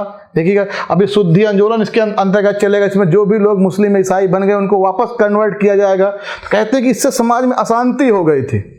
तो इन्होंने क्या कहा था, देखिएगा, कि भारत में अशांति के जनक, तो इन्होंने भारत में, तो वेलेंटाइन सेरोल ने अपनी किताब इंडिया अनरेस्ट में भारत में अशांति के जनक के रूप में 2 लोगों को, अगर व्यक्ति के रूप में देखें तो इन्होंने कहा व्यक्ति के रूप में जिम्मेदार हैं बाल गंगाधर तिलक। ध्यान रखिएगा, अगर व्यक्ति के रूप की बात हो जाए तो बाल गंगाधर तिलक, इन्होंने कहा ये जिम्मेदार हैं। अगर किसी संस्था को जब इन्होंने कहा था तो संस्था थी आर्य समाज। तो आज के बाद बहुत इंपॉर्टेंट है कि किस संस्था को वेलेंटाइन सेरोल ने अपनी किताब इंडिया अनरेस्ट में आपका भारतीय अशांति का जनक कहा था। तो आपका देखिएगा, आपका वो कौन किताब रहेगी, आर्य समाज। देखिए हो जाएगा। किस व्यक्ति को कहा था, तो व्यक्ति हैं बाल गंगाधर तिलक। ठीक है, तो ये देखिए, तो ये आर्य समाज पर ये मैंने एक छोटा सा आपको बता दिया। एक तो किताब इन सब के बारे में बताया, अभी हम लोग और देख रहे हैं। अभी जो आर्य समाज है देखिएगा, इसका उद्देश्य क्या क्या है देखिए। तो उद्देश्य में अगर हम लोग देखें, बड़ा सिंपल है कि स्त्रियों एवं शूद्रों को वेद पढ़ने का अधिकार। सोचिए कितना वेद पढ़ने का अधिकार। इसके अलावा जाति प्रथा, छुआछूत, ऊंच नीच का विरोध, इनका विरोध। थर्ड, वर्ण व्यवस्था का समर्थन, क्योंकि भाई वैदिक व्यवस्था को मान रहे हैं और ऋग्वेद में वर्ण व्यवस्था कर्म आधारित है, लेकिन वर्ण व्यवस्था का समर्थन ध्यान दीजिएगा। तो जाति प्रथा का तो विरोध है, लेकिन वर्ण व्यवस्था का समर्थन कर रहे हैं। ये वर्ण व्यवस्था का देखिए समर्थन इस संस्था के द्वारा किया जा रहा है, वर्ण व्यवस्था का समर्थन। इसके अलावा बाल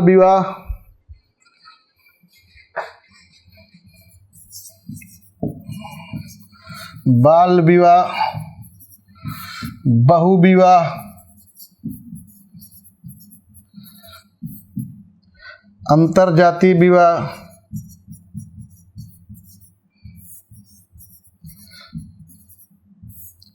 पर्दा प्रथा, पर्दा एवं दहेज प्रथा का विरोध। तो ये देखिए इसके उद्देश्य संस्था का ये मेन आर्य समाज में ये देखिए था। अब आर्य समाज में हम लोग अगर देखें, अभी आर्य समाज को हम लोग देखते हैं,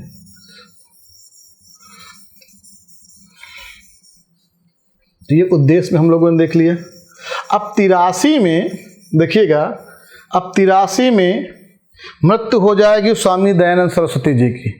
इनके मरने के बाद आर्य समाज की, चूँकि शिक्षा के क्षेत्र में बहुत योगदान है, तो इनके मरने के बाद देखिएगा आपका शिक्षा के लिए, शिक्षा क्षेत्र में भाषा को लेकर कि भाई किस भाषा में शिक्षा दी जाए को लेकर विवाद हो गया। देखिए विवाद हो गया और कहा जाता है, और इसी में ध्यान की बहुत इम्पोर्टेंट सवाल आ रहा है कि जिन्होंने अंग्रेजी शिक्षा को कहा कि इसके माध्यम से अब हम लोग ज्ञान दें, वैदिक ज्ञान रहे, पाश्चात्य ज्ञान भी, अंग्रेजी शिक्षा को जिन्होंने समर्थन किया उसमें थे लाला लाजपत राय प्लस लाला हंसराज। इनके नाम से दिल्ली में हंसराज कॉलेज बहुत महत्वपूर्ण कॉलेज है, देखिएगा दिल्ली यूनिवर्सिटी का पार्ट है। देखिए तो लाला लाजपत राय और लाला हंसराज ने देखिएगा 1686 आपका 1886 मर गए 3 साल बाद, 1886 ईस्वी में लाहौर में, वही जगह मुख्यालय था, लाहौर में DAV, आज देखते कितने DAV कॉलेज है, उनकी शुरुआत हो रही है। DAV ठीक है आपका, तो DAV कॉलेज जिसको हम लोग कहेंगे आपका DAV कॉलेज को, तो फुल आपका दयानंद एंग्लो वैदिक कॉलेज। ठीक है, तो इस आपका दयानंद, तो वही देखिए दयानंद सरस्वती, एंग्लो मतलब अंग्रेजी भाषा भी रहेगी और वैदिक मतलब ज्ञान, एंग्लो वैदिक कॉलेज की स्थापना। तो आप बहुत इम्पोर्टेंट है, पूछ सकता है आज के बाद कि लाहौर में जो DAV कॉलेज था उसके संस्थापक कौन 2 लोग थे, तो लाला लाजपत राय और लाला हंसराज। किस वर्ष स्थापना इसकी हुई थी, 1886 में। उसके बाद तो आज हर जगह पर हैं, अब देखते हैं लगभग हर जिले में देखते हैं DAV कॉलेज रहे हैं। हिंदी में अगर हम लोग देखें कि हिंदी माध्यम को लेकर इसमें हमारे सामने जो नाम आते हैं, स्वामी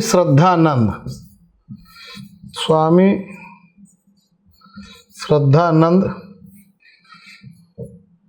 लेखराज प्लस मुंशी राम, ये 3 लोगों का नाम इसमें आता है। और इन लोगों ने 1902 ईस्वी में हरिद्वार, हरिद्वार के कांगड़ी में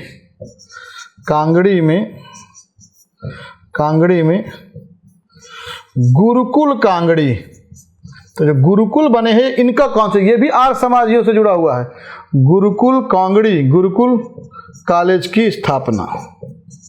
तो आज के बाद गुरुकुल देखिए कि कॉन्सेप्ट जो है वो भी आर्य समाज में था। जिन लोगों ने खासकर उसमें स्वामी श्रद्धानंद, लेखराज मुंशीराम जी का योगदान है, उसमें लाला लाजपत राय और लाला हंसराज का योगदान है। तो ये खूब पूछा जाता है, देखिएगा।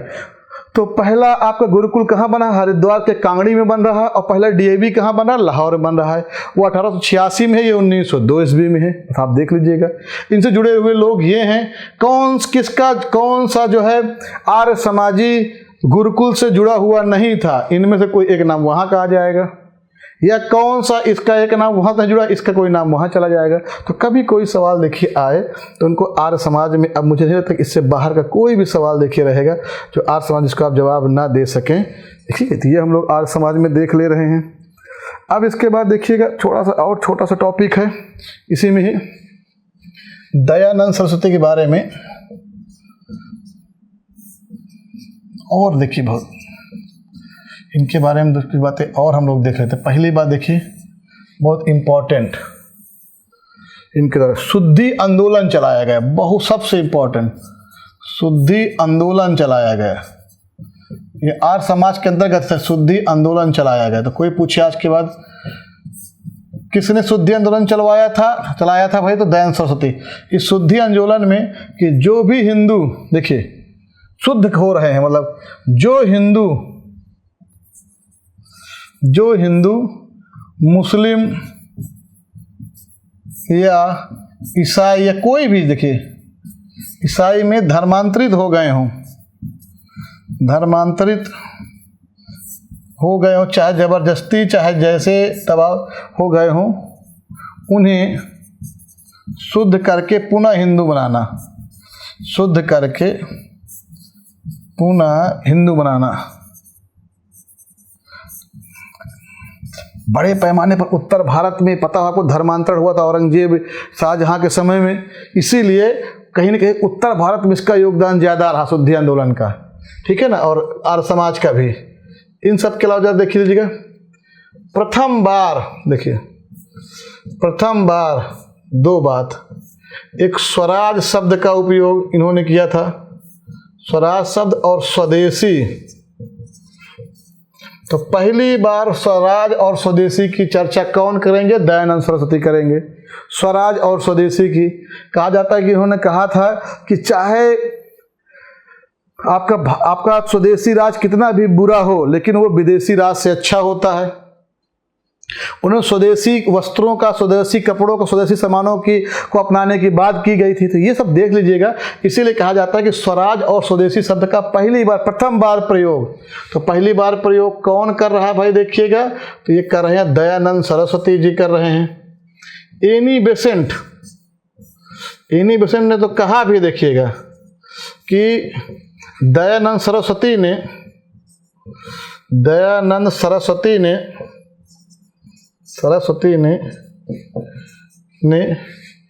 प्रथम बार बताया, देखिए प्रथम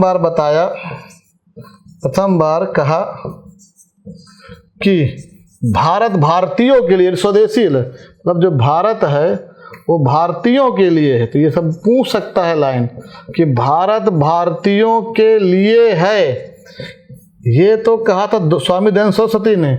लेकिन ये बात बताई, एनी बेसेंट ने बताया कि दयानंद सरस्वती ने पहली बार ये मैसेज दिया था कि भारत भारतीयों के लिए है। तो ये स्टेटमेंट एनी बेसेंट का है कि दयानंद सरस्वती ने पहली बार बताया कि भारत भारतीयों के लिए है। लेकिन भारत भारतीयों के लिए ये जो लाइन है, ये दयानंद सरस्वती की लाइन है कि भारत भारतीयों के लिए है। ये लाइन जो देखिएगा वो दयानंद सरस्वती की है। तो ये देखिए स्टेटमेंट, इन सब में कभी अगर कोई सवाल देखिए आ जा रहा है कि पहली बार स्वराज शब्द का उपयोग स्वदेशी बने का, स्वदेशी शासन कितना भी, मतलब विदेशी शासन कितना भी खराब हो, लेकिन विदेशी शासन से अच्छा होगा। स्वदेशी वस्तुओं के पहली बार उपयोग की बात भी दयानंद सरस्वती देखिए करेंगे। तो ये हम लोग देख ले रहे हैं। इन सब के अलावा अगर हम लोग देखें दयानंद सरस्वती के बारे में कि इन्होंने आपका आगे चलकर कुछ किताबें लिखी हैं। देखिए कोई देखिए इनमें हम लोग देखें तो वेद भास, क्योंकि वेद से जुड़ा हुआ देखिए तो वेद भास से है, देखिए उसके बाद वेद भास भूमिका, तो ये पूछ सकता है वेद भास भूमिका। इसके बाद और भाई देखिएगा एक और किताब है इनकी, वह गौ करुणा निधि, गौ करुणा निधि, ध्यान रखिए। अगला पंच महायज्ञ विधि, तो गौ करुणा पंच विधि। और एक लास्ट देखिए किताब इनकी और है, वो है उसका नाम है अद्वैत मत का खंडन, अद्वैत मत का खंडन। तो आज के बाद देखिए ये 2-4 पॉइंट मुझे और बताना था आपके एग्जाम के लिए कि दयानंद सरस्वती में वेदभास भूमिका, गौ करुणा निधि, ये सारी किताबें हैं। देखिएगा देखिए ये सभी किताबें किसने लिखी हैं? ये सभी किताबें दयानंद सरस्वती ने लिखी हैं। ये सारी किताबें वेदभास भूमिका, गौ करुणा निधि, पंच महायज्ञ विधि, अद्वैतवाद का खंडन। दयानंद सरस्वती को भारत का मार्टिन लूथर कहते हैं, मैंने बता ही दिया है। प्रथम बार इन्होंने स्वदेशी स्वराज का यूज किया है। इन्हीं ने बताया दयानंद सरस्वती ने पहली बार मैसेज दिया कि भारत भारतीयों के लिए है, और शुद्धि आंदोलन इन्होंने चलाया था। इसमें हिंदू, कोई भी हिंदू या आपका मुस्लिम, ईसाई या कोई अन्य धर्म ग्रहण कर ले, उसको पुनः हिंदू धर्म में शुद्ध करके लाया जाए, तो ये हमारा कहलाएगा टोटल दयानंद सरस्वती। देखिए और इसमें देखिए कि थर्ड आपके सबसे महत्वपूर्ण व्यक्ति हैं स्वामी विवेकानंद। ये तो देखिए एक बहुत महान व्यक्ति है, मतलब 39 साल की उम्र में मरने के बाद पूरे दुनिया में अगर कोई किसी का नाम जानता है पूरे दुनिया में, तो स्वामी विवेकानंद पूरे दुनिया में प्रसिद्ध हो गए। और इनके जिनको आज भी राष्ट्रीय युवा महोत्सव के रूप में मनाया जा रहा है, तो आप समझ लीजिएगा स्वामी विवेकानंद के बारे में। तो हम लोग इनको जब पढ़ें, जरा समझिए इनके बारे में। तो इनका जन्म 12 जनवरी 1863 को, सोचिए 1863 को कलकत्ता में हुआ, कलकत्ता में हुआ।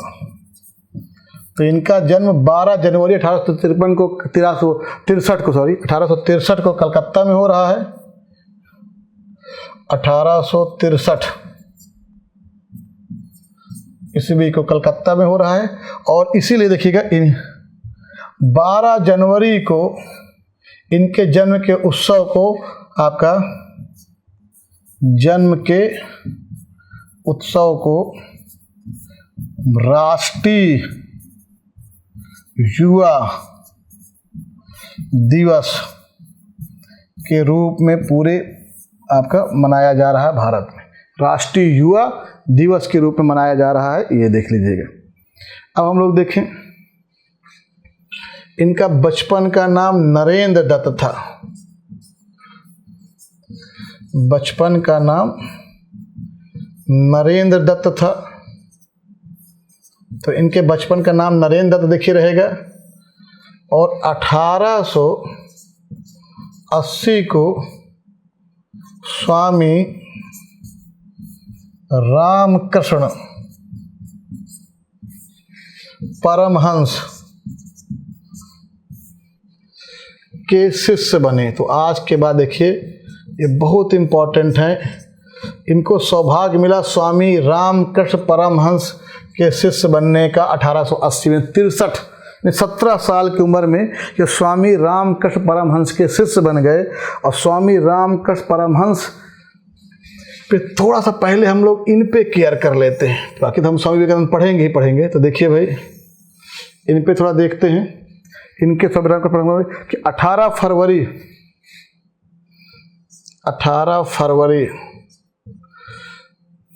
1836 को इनका एक देखिए जन्म हो रहा है आपका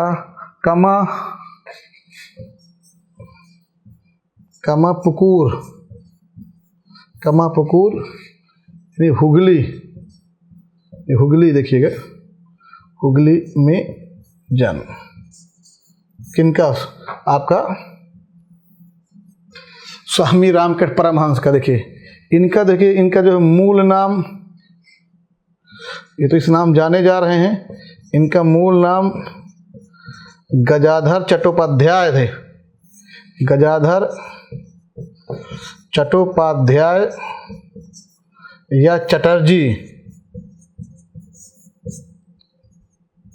तो इनका जो मूल नाम था वो गजाधर, देखिए गजाधर चट्टोपाध्याय था।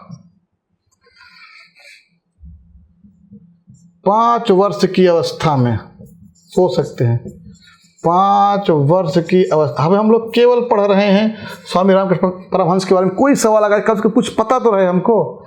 5 वर्ष की अवस्था में शारदा मणि, अब सोचिए, मुखोपाध्याय से शादी 5 साल की उम्र में से विवाह। तो 5 साल की उम्र में स्वामी रामकृष्ण परमहंस जी का विवाह हो जाता है शारदा मणि मुखोपाध्याय से। इनका मूल नाम गजाधर चट्टोपाध्याय चटर्जी था। 18 फरवरी 1836 को इनका जन्म पश्चिम बंगाल के हुगली क्षेत्र में कामापुर या कामापुकूर नामक क्षेत्र पर इनका देखिए जन्म हो रहा है। तो ये बेसिक जानकारी मैं आपको इनके बारे में बता दूं, लेकिन हम लोग और आगे बढ़ते हैं इनके बारे में भी। और क्या है कि ये देखिए भाई, ये गंगा नदी के तट पर दक्षिणेश्वर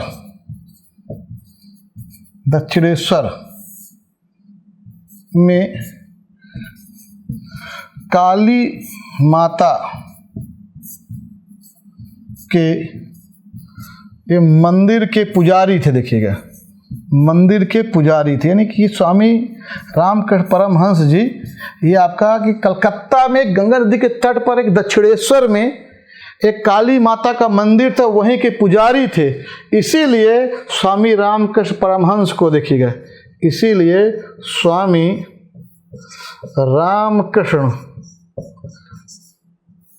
परमहंस को देखिएगा, दक्षिणेश्वर संत कहा जाता है। बहुत इंपॉर्टेंट सवाल है ये, कभी पूछे तो गलत नहीं होना चाहिए। को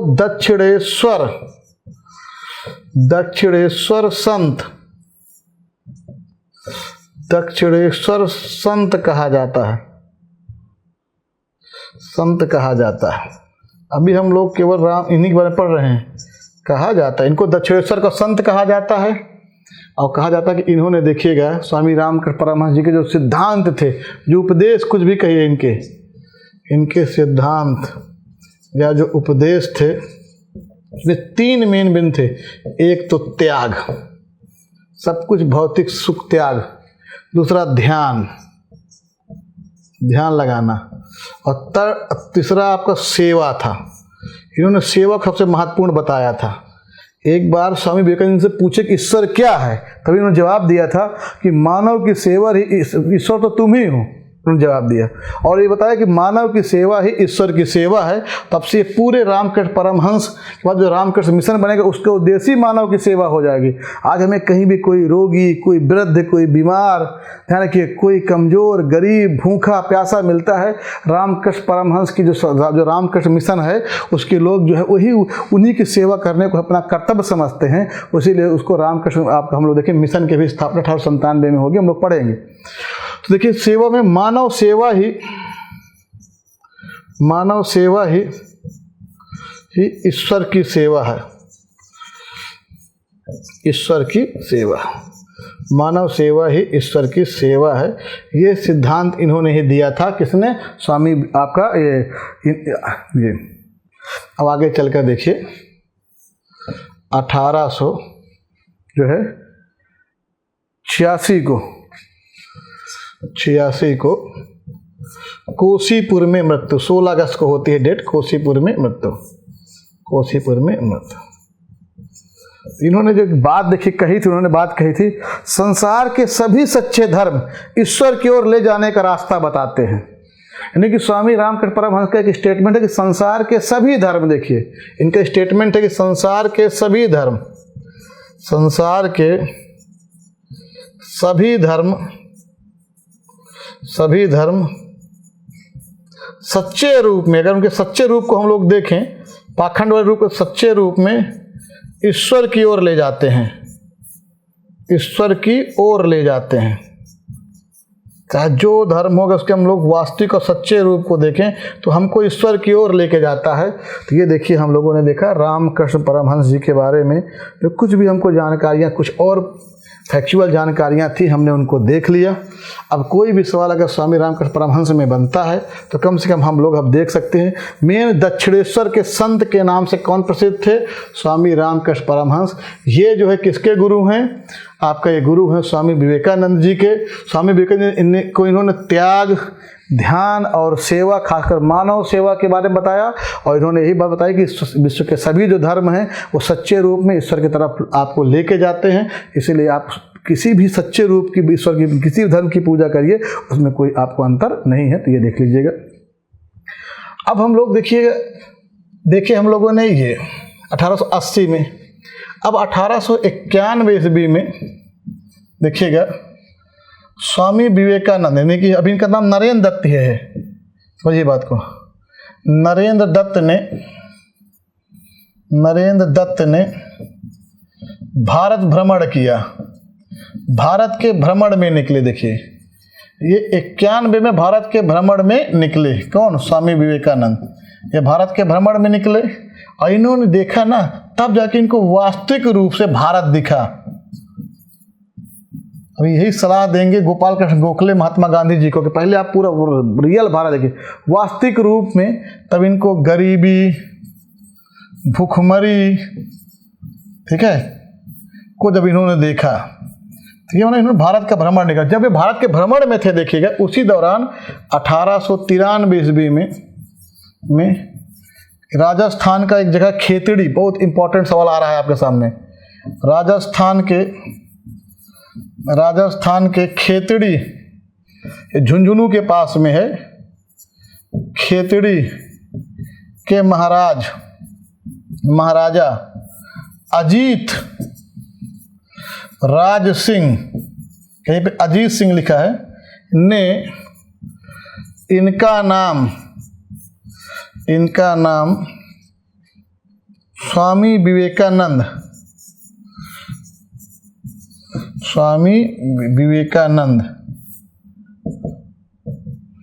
रखने की सलाह दी। इन्होंने स्वीकार भी कर ली, सलाह दी। तो इस तरह देखिएगा इन्होंने जो है आपका स्वामी विवेकानंद नाम किसके कहने पर इनका पड़ गया था? खेतड़ी के राजा आपका अजीत राज सिंह ने इनका नाम स्वामी विवेकानंद रख दिया। देखिएगा। और दूसरा क्या हुआ? शिकागो में 1893 ईस्वी में होने वाले आपका विश्व धर्म सम्मेलन, प्रथम विश्व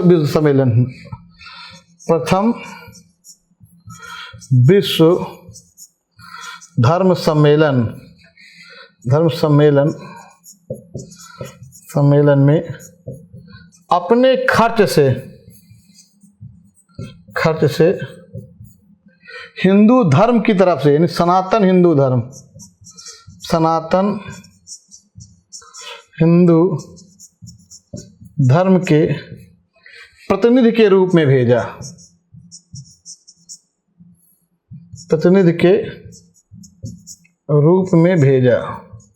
तो आप ध्यान लीजिएगा, आज के बाद कोई पूछे कि जब स्वामी विवेकानंद जा रहे हैं कहाँ पर? अभी शिकागो में। तो किसने भेजा उनको? खेतड़ी के राजा ने अपने खर्च से भेज रहे हैं, लेकिन सनातन हिंदू धर्म के प्रतिनिधि के रूप में वहाँ हर धर्म के लोग आके अपनी बात रखने के लिए वो विश्व धर्म सम्मेलन हो रहा है, और इन्होंने ही इनका नाम रखा था स्वामी विवेकानंद। ये देखिए बहुत इंपॉर्टेंट आपके सामने एक सवाल आ रहा है। अब देखिएगा हम लोग सीधा चलते हैं आपका शिकागो में। देखिए क्या हो रहा है। जब वहाँ जाने के लिए इनको ये हो गया तो कहा जाता है कि है, पहली बात देखिए पेनिनसुलर नामक, पूछे कभी आज के बाद, पेनिनसुलर नामक जहाज से शिकागो पहुँचे। कहाँ पहुँचे भाई? शिकागो पहुँचे।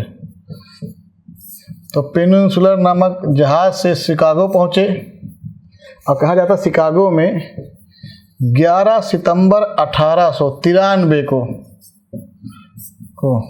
शिकागो के अल्बर्ट हॉल था, देखिए जहाँ पे हो रहा था ये आपका शिकागो के आपका सेंट कोलंबस हॉल, शिकागो के सेंट कोलंबस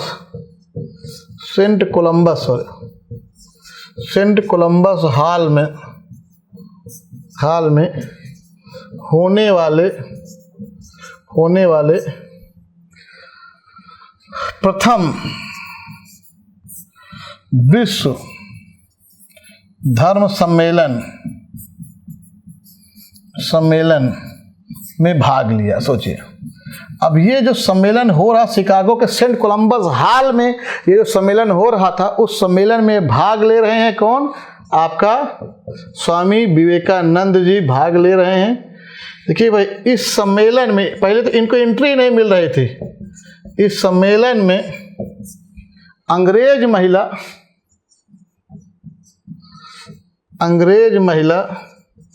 देखिएगा, इस सम्मेलन में अंग्रेज महिला थी, देखिएगा उनका नाम था मिसेज हाल्के, मिसेज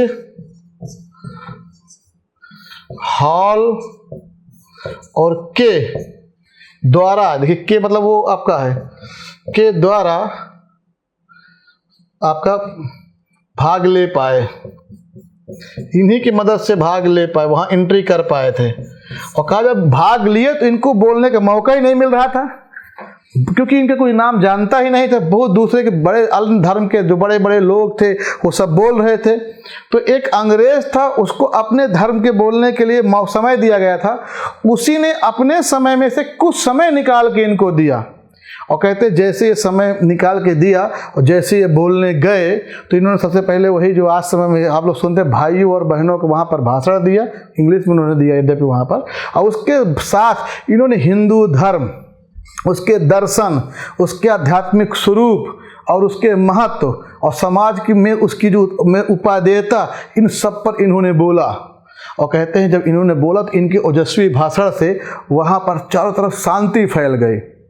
लोगों को लगा ये कौन व्यक्ति आ गया, एक सन्यासी की तरह, कम उम्र। अब आप सोचिए, बात है आपका 30 साल की उम्र में हजारों लोगों की सभा को संबोधित कर रहे हैं और वो गेरुआ वस्त्र पहने हुए हैं, चेहरे में वो तेज था और जो ये अपनी बातें रख रहे थे सब लोग उनके बिना प्रभावित हुए उनसे रहे नहीं जा रहे थे, क्योंकि ये सम्मेलन कई दिन चलना था। तो जब इन्होंने पहले दिन भाषण दिया तो लोग इनसे प्रभावित हुए कि इनका भाषण अंत में रखा जाने लगा, क्योंकि आपको पता है कि जो सबसे अच्छा वक्ता होता है उसको अंत में रखा जाता है। इनके अगले दिनों में जो और भाषण हुए उनमें इनको अंत में, ताकि इनको सुनने के लिए लोग रुके रहें। और कहा जाता है कि जो लोग इनको एक बार सुन लिए वो लोग अगले दिन मतलब कई दिनों तक रुक कर वो इनके भाषण को सुनने के लिए बैठे रहते थे। और इस तरह से उन्होंने वहाँ पर हिंदू धर्म, सनातन हिंदू धर्म, उसके दार्शनिक पक्षों, उसके आध्यात्मिक पक्षों, उसके मानवीय मूल्यों का जिस तरह से वहाँ पर प्रस्तुतिकरण किया, पूरे विश्व में हिंदू धर्म का डंका बजा, पूरे दुनिया में हिंदू धर्म को लोग जाने। और कहते हैं कि इसके जस्ट बाद वहाँ के एक अखबार से न्यूयॉर्क टाइम्स ने लिखा कि हम लोग किस देश को सब बनाने के लिए प्रचारक भेज रहे हैं। जिस देश में स्वामी विवेकानंद जैसे महान विभूति रहते हैं, हम लोग उस देश को प्रचारक भेज के कौन सा मूर्खतापूर्वक काम करें। सोचिए, यानी कि इनके भाषण के बाद जब इन्होंने इसमें भाग ले पाए तो कहते हैं कि जब इन्होंने ओजस्वी पूर्ण भाषण दिया, देखिए तो इसमें सब लिखना नहीं, समझ लीजिए, ओजस्वी पूर्ण भाषण, तो सब लोग प्रभावित हुए। तो कहते हैं कि न्यूयॉर्क टाइम्स में लिख के आया, टाइम्स में आया, क्या लिखा गया कि हम किस देश को, देखिए न्यूयॉर्क टाइम्स में जो लिख के आया उसमें यही आया था क्या लगा कि भारत जैसे देश में जहां स्वामी जैसे ज्ञानी रहते हैं, भारत जैसे देश में जहां स्वामी जैसे स्वामी विवेकानंद की बात कर रहे हैं। स्वामी जैसे ज्ञानी रहते हैं, सोचिए, ज्ञानी रहते हैं, ज्ञानी रहते हैं, ज्ञानी रहते हैं सुधारने के लिए। अब उस देश को सुधारने के लिए, देखिए, सुधारने के लिए पश्चिम, मतलब पूरे यूरोप से बात है, पश्चिम से, यानी कि पश्चिम से प्रचारक भेजना, यानी ईसाई प्रचारक जा रहे, प्रचारक भेजना मूर्खतापूर्वक है। सोच लीजिए, भेजना मूर्खतापूर्वक। तो एक बार यही सवाल आया था, मूर्खतापूर्वक है। ये किस समाचार ने लिखा था? न्यूयॉर्क टाइम्स ने लिखा। सोचिए, न्यूयॉर्क, वहाँ तो न्यूयॉर्क टाइम्स ने, जो हडसन नदी के तट में से गगनचुंबी इमारतों का नगर कहा जाता है, रेलवे, हाँ, तो ये सब लोग अब देखते हैं। तो ये जो उस देश में, वहाँ पर ये न्यूयॉर्क टाइम्स जो सबसे महत्वपूर्ण समाचार पत्र था, वहाँ पर लिख के आ रहा है कि आप सोचिए कि भारत जैसे देश में जहाँ स्वामी जैसे ज्ञानी लोग रहते हैं, सुधारने के लिए पश्चिम से प्रचारक भेजना कितनी मूर्खतापूर्वक बात है। तो ये समझ लीजिए, ये आपका रहा 93 की बात है। फिर कहते हैं 3 साल ये वहीं पे रहे, ये 3 साल स्वामी विवेकानंद जी वहीं पे रहे, 3 साल 96 तक। देखिएगा कि 93 से 96 तक 3 वर्ष शिकागो रहे। देखो, शिकागो रहे, और कहा जाता है कि इस दौरान वो यूएसए के अलावा, नहीं, इसका मतलब नहीं केवल शिकागो, मतलब मूल निवास शिकागो ही बना रहा, कि उसके अलावा देखिएगा भाई, जर्मनी, फ्रांस, इंग्लैंड और आपका स्विट्जरलैंड, 4 देश की और यात्रा की यहाँ गए। इसीलिए कहा, ध्यान लीजिएगा, इनके लिए शब्द है भ्रमण करने वाला तूफानी साधु। सोचिए, आज के बाद कोई पूछे तूफानी साधु, ये देखिए, तूफानी साधु स्वामी विवेकानंद जी को कहा गया था। भारत में भी 1 साल देखिए उन्होंने पूरा भ्रमण किया, और जब वहाँ गए तो वहाँ पर भी देखिएगा अपने विचारों को ना केवल USA, Germany, France, England, Switzerland में फैलाए, इसलिए इनको भ्रमण करने वाला तूफानी साधु कहा जाता है। देखिएगा, तो कोई पूछे किसका नाम है ये, तो स्वामी विवेकानंद को, तो स्वामी विवेकानंद जी को भ्रमण करने वाला तूफानी साधु कहा गया है। अभी लाइन है तो लोग गलत कर देंगे, स्वामी विवेकानंद को कहा गया। और तो और जब यहाँ रहे, देखिए, तो इन्होंने 1896 ईस्वी में न्यूयॉर्क में वेदांत सोसाइटी, पूछा जाएगा, वेदांत सोसाइटी, और आपका कैलिफोर्निया में, तो न्यूयॉर्क में तो देखिए वेदांत सोसाइटी बनवा दे रहे हैं, और कैलिफोर्निया में देखिएगा इन्होंने शांति आश्रम,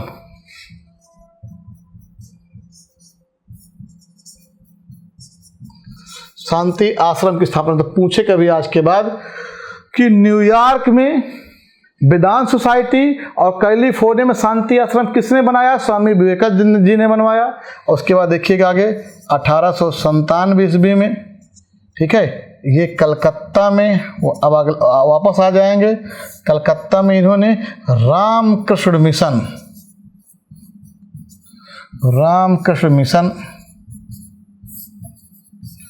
की स्थापना की। देखिएगा, तो ये कलकत्ता में रामकृष्ण मिशन की स्थापना हो रही है। कलकत्ता में भी देखिएगा 12 नगर के नज़दीक था रामकृष्ण मिशन। कलकत्ता में इन्होंने जो स्थापना की है वो 12 नगर के नज़दीक देखिए इन्होंने किया, 12 नगर के नज़दीक। तो आज के बाद कभी कोई पूछे तो ये रामकृष्ण मिशन की स्थापना 1897 में हो रही है, कलकत्ता में रामकृष्ण मिशन की स्थापना हो रही है। लेकिन आगे चलकर रामकृष्ण मिशन का जो मुख्यालय है, देखिएगा इसका जो हेडक्वार्टर है, मुख्यालय वेल्लूर बना दिया गया, वेल्लूर बन गया, देखिए बन गया। उसके बाद एक दूसरा मुख्यालय और बना, और दूसरा मुख्यालय तो अब कलकत्ता नहीं है, वेल्लूर देखिए, और दूसरा मुख्यालय इसका अल्मोड़ा,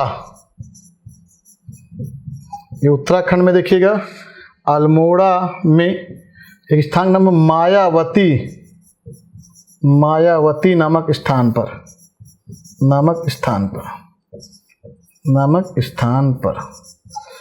अब देखिए भाई, 1897 में इनके द्वारा आपका रामकृष्ण मिशन की स्थापना की गई। इसका मुख्यालय बेलूर बनाया गया। इनका दूसरा मुख्यालय जो अल्मोड़ा में मायावती नामक स्थान पर है। तो अब मेन इनका जो मुख्यालय है भाई देखिएगा वो बेलूर में है, यही हमको समझना है।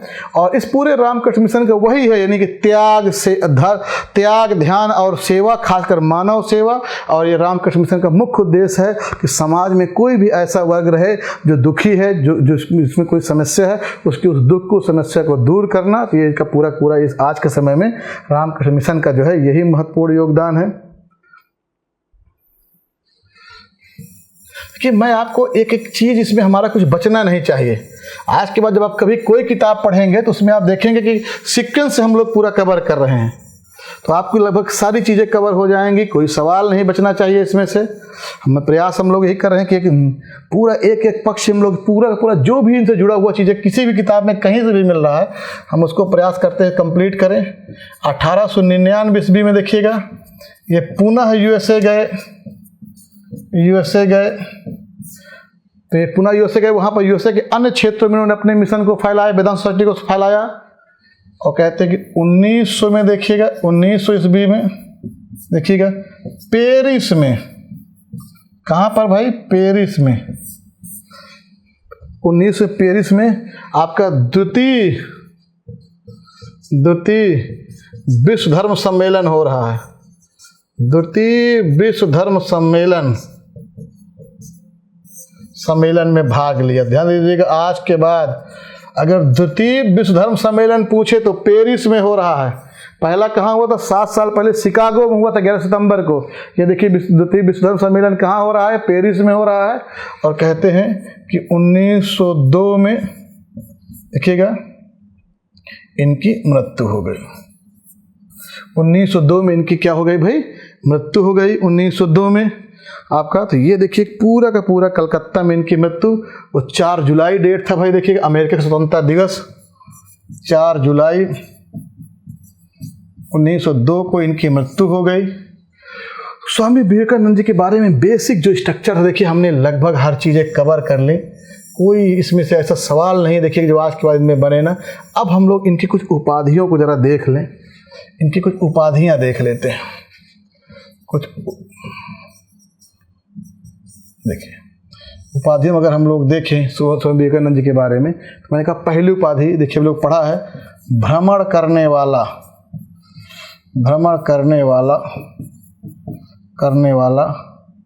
देखिए, भ्रमण करने वाला तूफानी साधु,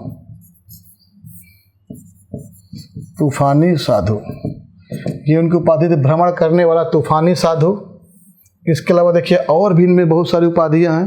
पहली बात कि इन्होंने हिंदू धर्म में इन्होंने मूर्ति पूजा, बहुपूजा सबकी इन्होंने कहा, बस मानव की सेवा करो, मूर्ति की पूजा करो, बहुत देवताओं की पूजा करो, कुछ भी गलत नहीं है। कहते हैं वर्ण व्यवस्था को मानो, कोई दिक्कत नहीं। इसीलिए कहा जाता है कि ये नव हिंदूवाद, एक पुनः नए हिंदू, और लोगों ने हिंदू धर्म की कमियों पे बात की, इन्होंने केवल मानव सेवा बात की। इसलिए इनको जो है सुनिएगा, नव हिंदूवाद देखिएगा के संस्थापक, तो नव हिंदूवाद के संस्थापक कहा गया, इनको उपाधि मिली, इनको नव हिंदूवाद के संस्थापक। तो इनको नव हिंदूवाद का संस्थापक कहा गया या नव हिंदूवाद का सर्वश्रेष्ठ प्रतिनिधि कहा गया। कुछ भी शब्द पूछे, नव हिंदूवाद का सर्वश्रेष्ठ प्रतिनिधि ये कहा गया भाई। देखिए इन सब के अलावा हम लोग और देखते हैं, इनको कुछ और कहा जाए, सृजन की प्रतिभा, इनको कहा गया, इनके अंदर सृजन की प्रतिभा इनको कहा, सृजन की प्रतिभा ये कहा रविंद्र, आपका गुरुदेव रवींद्रनाथ टैगोर ने रविन्द्रनाथ टैगोर ने कहा। तो आज का कोई पूछे किसको गुरुदेव रविन्द्रनाथ टैगोर ने सृजन की प्रतिभा कहा है, वो कहा है आपका, देखिए आपका स्वामी विवेकानंद जी को। और देखिए भाई, विवेकानंद में एक और स्टेटमेंट है कि विवेकानंद में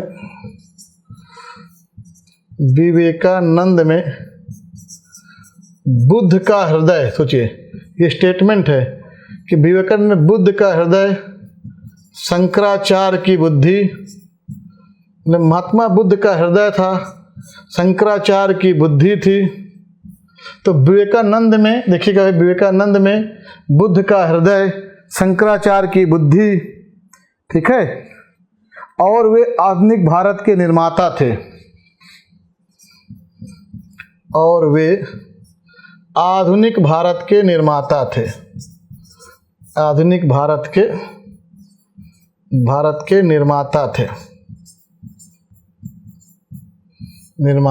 थे। ये स्टेटमेंट दिया है सुभाष चंद्र बोस ने, ध्यान रखिएगा। सुभाष चंद्र बोस ने कहा था कि विवेकानंद में बुद्ध का हृदय है, शंकराचार्य की बुद्धि है, और वे आधुनिक भारत के निर्माता थे। ये सुभाष चंद्र बोस जी ने कहा है। और सुभाष चंद्र बोस ने एक स्टेटमेंट और इनके बारे में कहा है। वो स्टेटमेंट देखिए क्या है कि आधुनिक राष्ट्रीय आंदोलन के आध्यात्मिक पिता, इनको जो है आधुनिक, ध्यान रखिए आध्यात्मिक शब्द लिखा है, आधुनिक राष्ट्रीय आंदोलन के केवल पिता की बात होती तो राजा राम मोहन राय, आंदोलन के आध्यात्मिक पिता।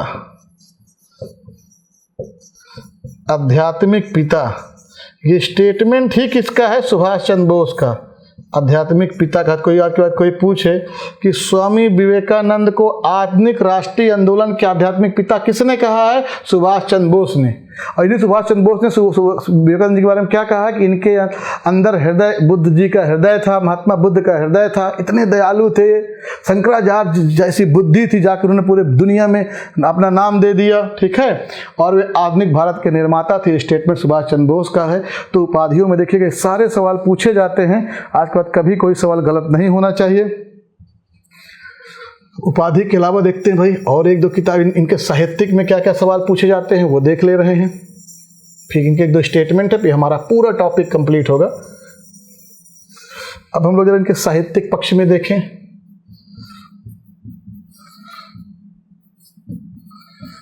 साहित्यिक पक्ष में तो देखिए, इन्होंने कर्मयोग, बहुत इंपॉर्टेंट, ज्ञान योग, भक्ति योग, राजयोग,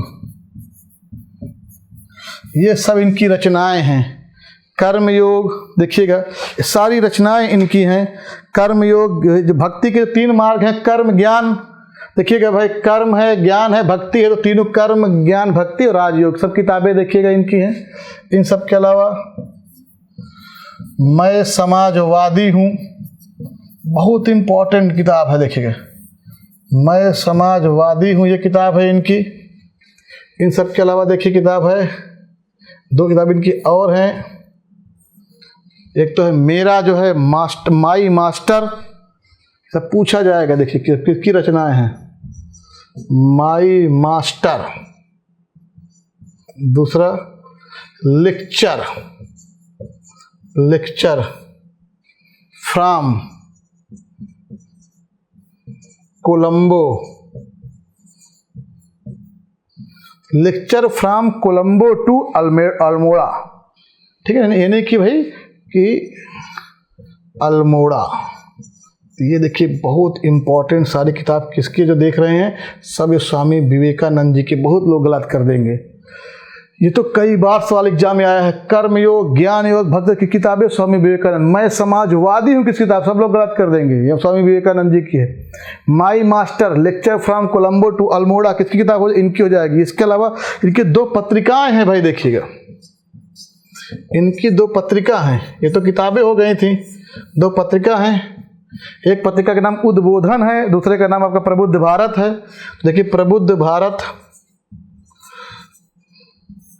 प्रबुद्ध भारत एक कविता इनकी है, देखिए प्रबुद्ध भारत, ये अंग्रेजी में है, उद्बोधन बंगाली में है।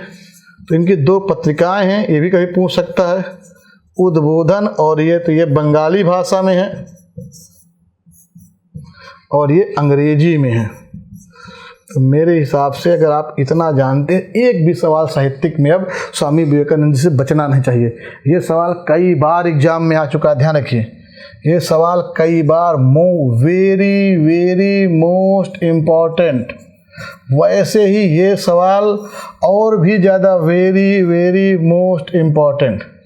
अब इन सब सवालों पे देख रही, अब ये सवाल आने की तरफ है क्योंकि ये दोनों आ चुके हैं, अब ये नहीं आए हैं। अब कभी पूछेगा तो अब सवाल यहाँ बनेगा, तो ध्यान रखिएगा। तो ये हमारा स्वामी विवेकानंद जी के साहित्यिक पक्ष के बारे में हो जाएगा। अब 2-3 स्टेटमेंट केवल हमको जानना है, कहीं भी पूछ लिया जाता है, उसके बाद हमारा पूरा टॉपिक कंप्लीट ये होगा। इनके कुछ कथन हैं भाई, कुछ स्टेटमेंट हैं स्वामी विवेकानंद जी के। स्टेटमेंट को ज़रा देखिए, ज़रा समझिए। जो स्टेटमेंट है, पहली बात ये है, मेरा ईश्वर हर जाति का निर्धन मनुष्य है। सुन लीजिए, ये कहीं पूछे किसका स्टेटमेंट है कि मेरा ईश्वर हर जाति का, सोचिए, हर जाति का निर्धन मनुष्य। ऐसे नहीं, हम आज पूरी दुनिया में आज भी अगर ये रहते तो पता नहीं भारत का आध्यात्मिक स्वरूप क्या होता। ये हम लोगों के लिए दुर्भाग्य की बात है। मेरा ईश्वर हर जाति का निर्धन मनुष्य है। दूसरा देखिएगा, हमारा ईश्वर रसोई घर में घुस गया। छुआछूत पर उन्होंने प्रहार किया था कि हमारा ईश्वर रसोई घर में घुस गया। सोचिए, हम लोग पूरा अपना रसोई घर में घुस गया है, घर में घुस गया है। मुझे मत छुओ, मेरा धर्म है, मुझे मत छुओ, मेरा धर्म बन गया है, मेरा धर्म बन गया है। सोच लीजिए, उन्होंने छुआछूत पर कितना बड़ा प्रहार किया इन्होंने कि मेरा ईश्वर। मैंने रसोई घर में अब देखते कोई निम्न जाति के लोग अगर पूरे रसोई घर के बर्तन साफ कर रहे हैं, मेरा छुआछूत, मेरा ईश्वर, अब सब आपके ईश्वर रसोई घर ही में रह गया। ठीक है, तो ये देखिए उन्होंने बात कही। इन सब के अलावा देखिए इनकी स्टेटमेंट और भी देखिए, बहुत इंपॉर्टेंट स्टेटमेंट है। क्या है कि मैं उस ईश्वर में विश्वास नहीं करता। देखिए, मैं उस ईश्वर में विश्वास नहीं करता जो जिंदा रहते भूखे को रोटी ना दे, भूखे को रोटी ना दे सके, परंतु मरने के बाद स्वर्ग ले जाए। सोचिए कितनी बड़ी बात है कि भूखे आदमी को रोटी नहीं दे सकते हो, ईश्वर, वो ईश्वर मरने के बाद आपको स्वर्ग ले, आप पूरा उसके लिए सब कुछ कर रहे हो।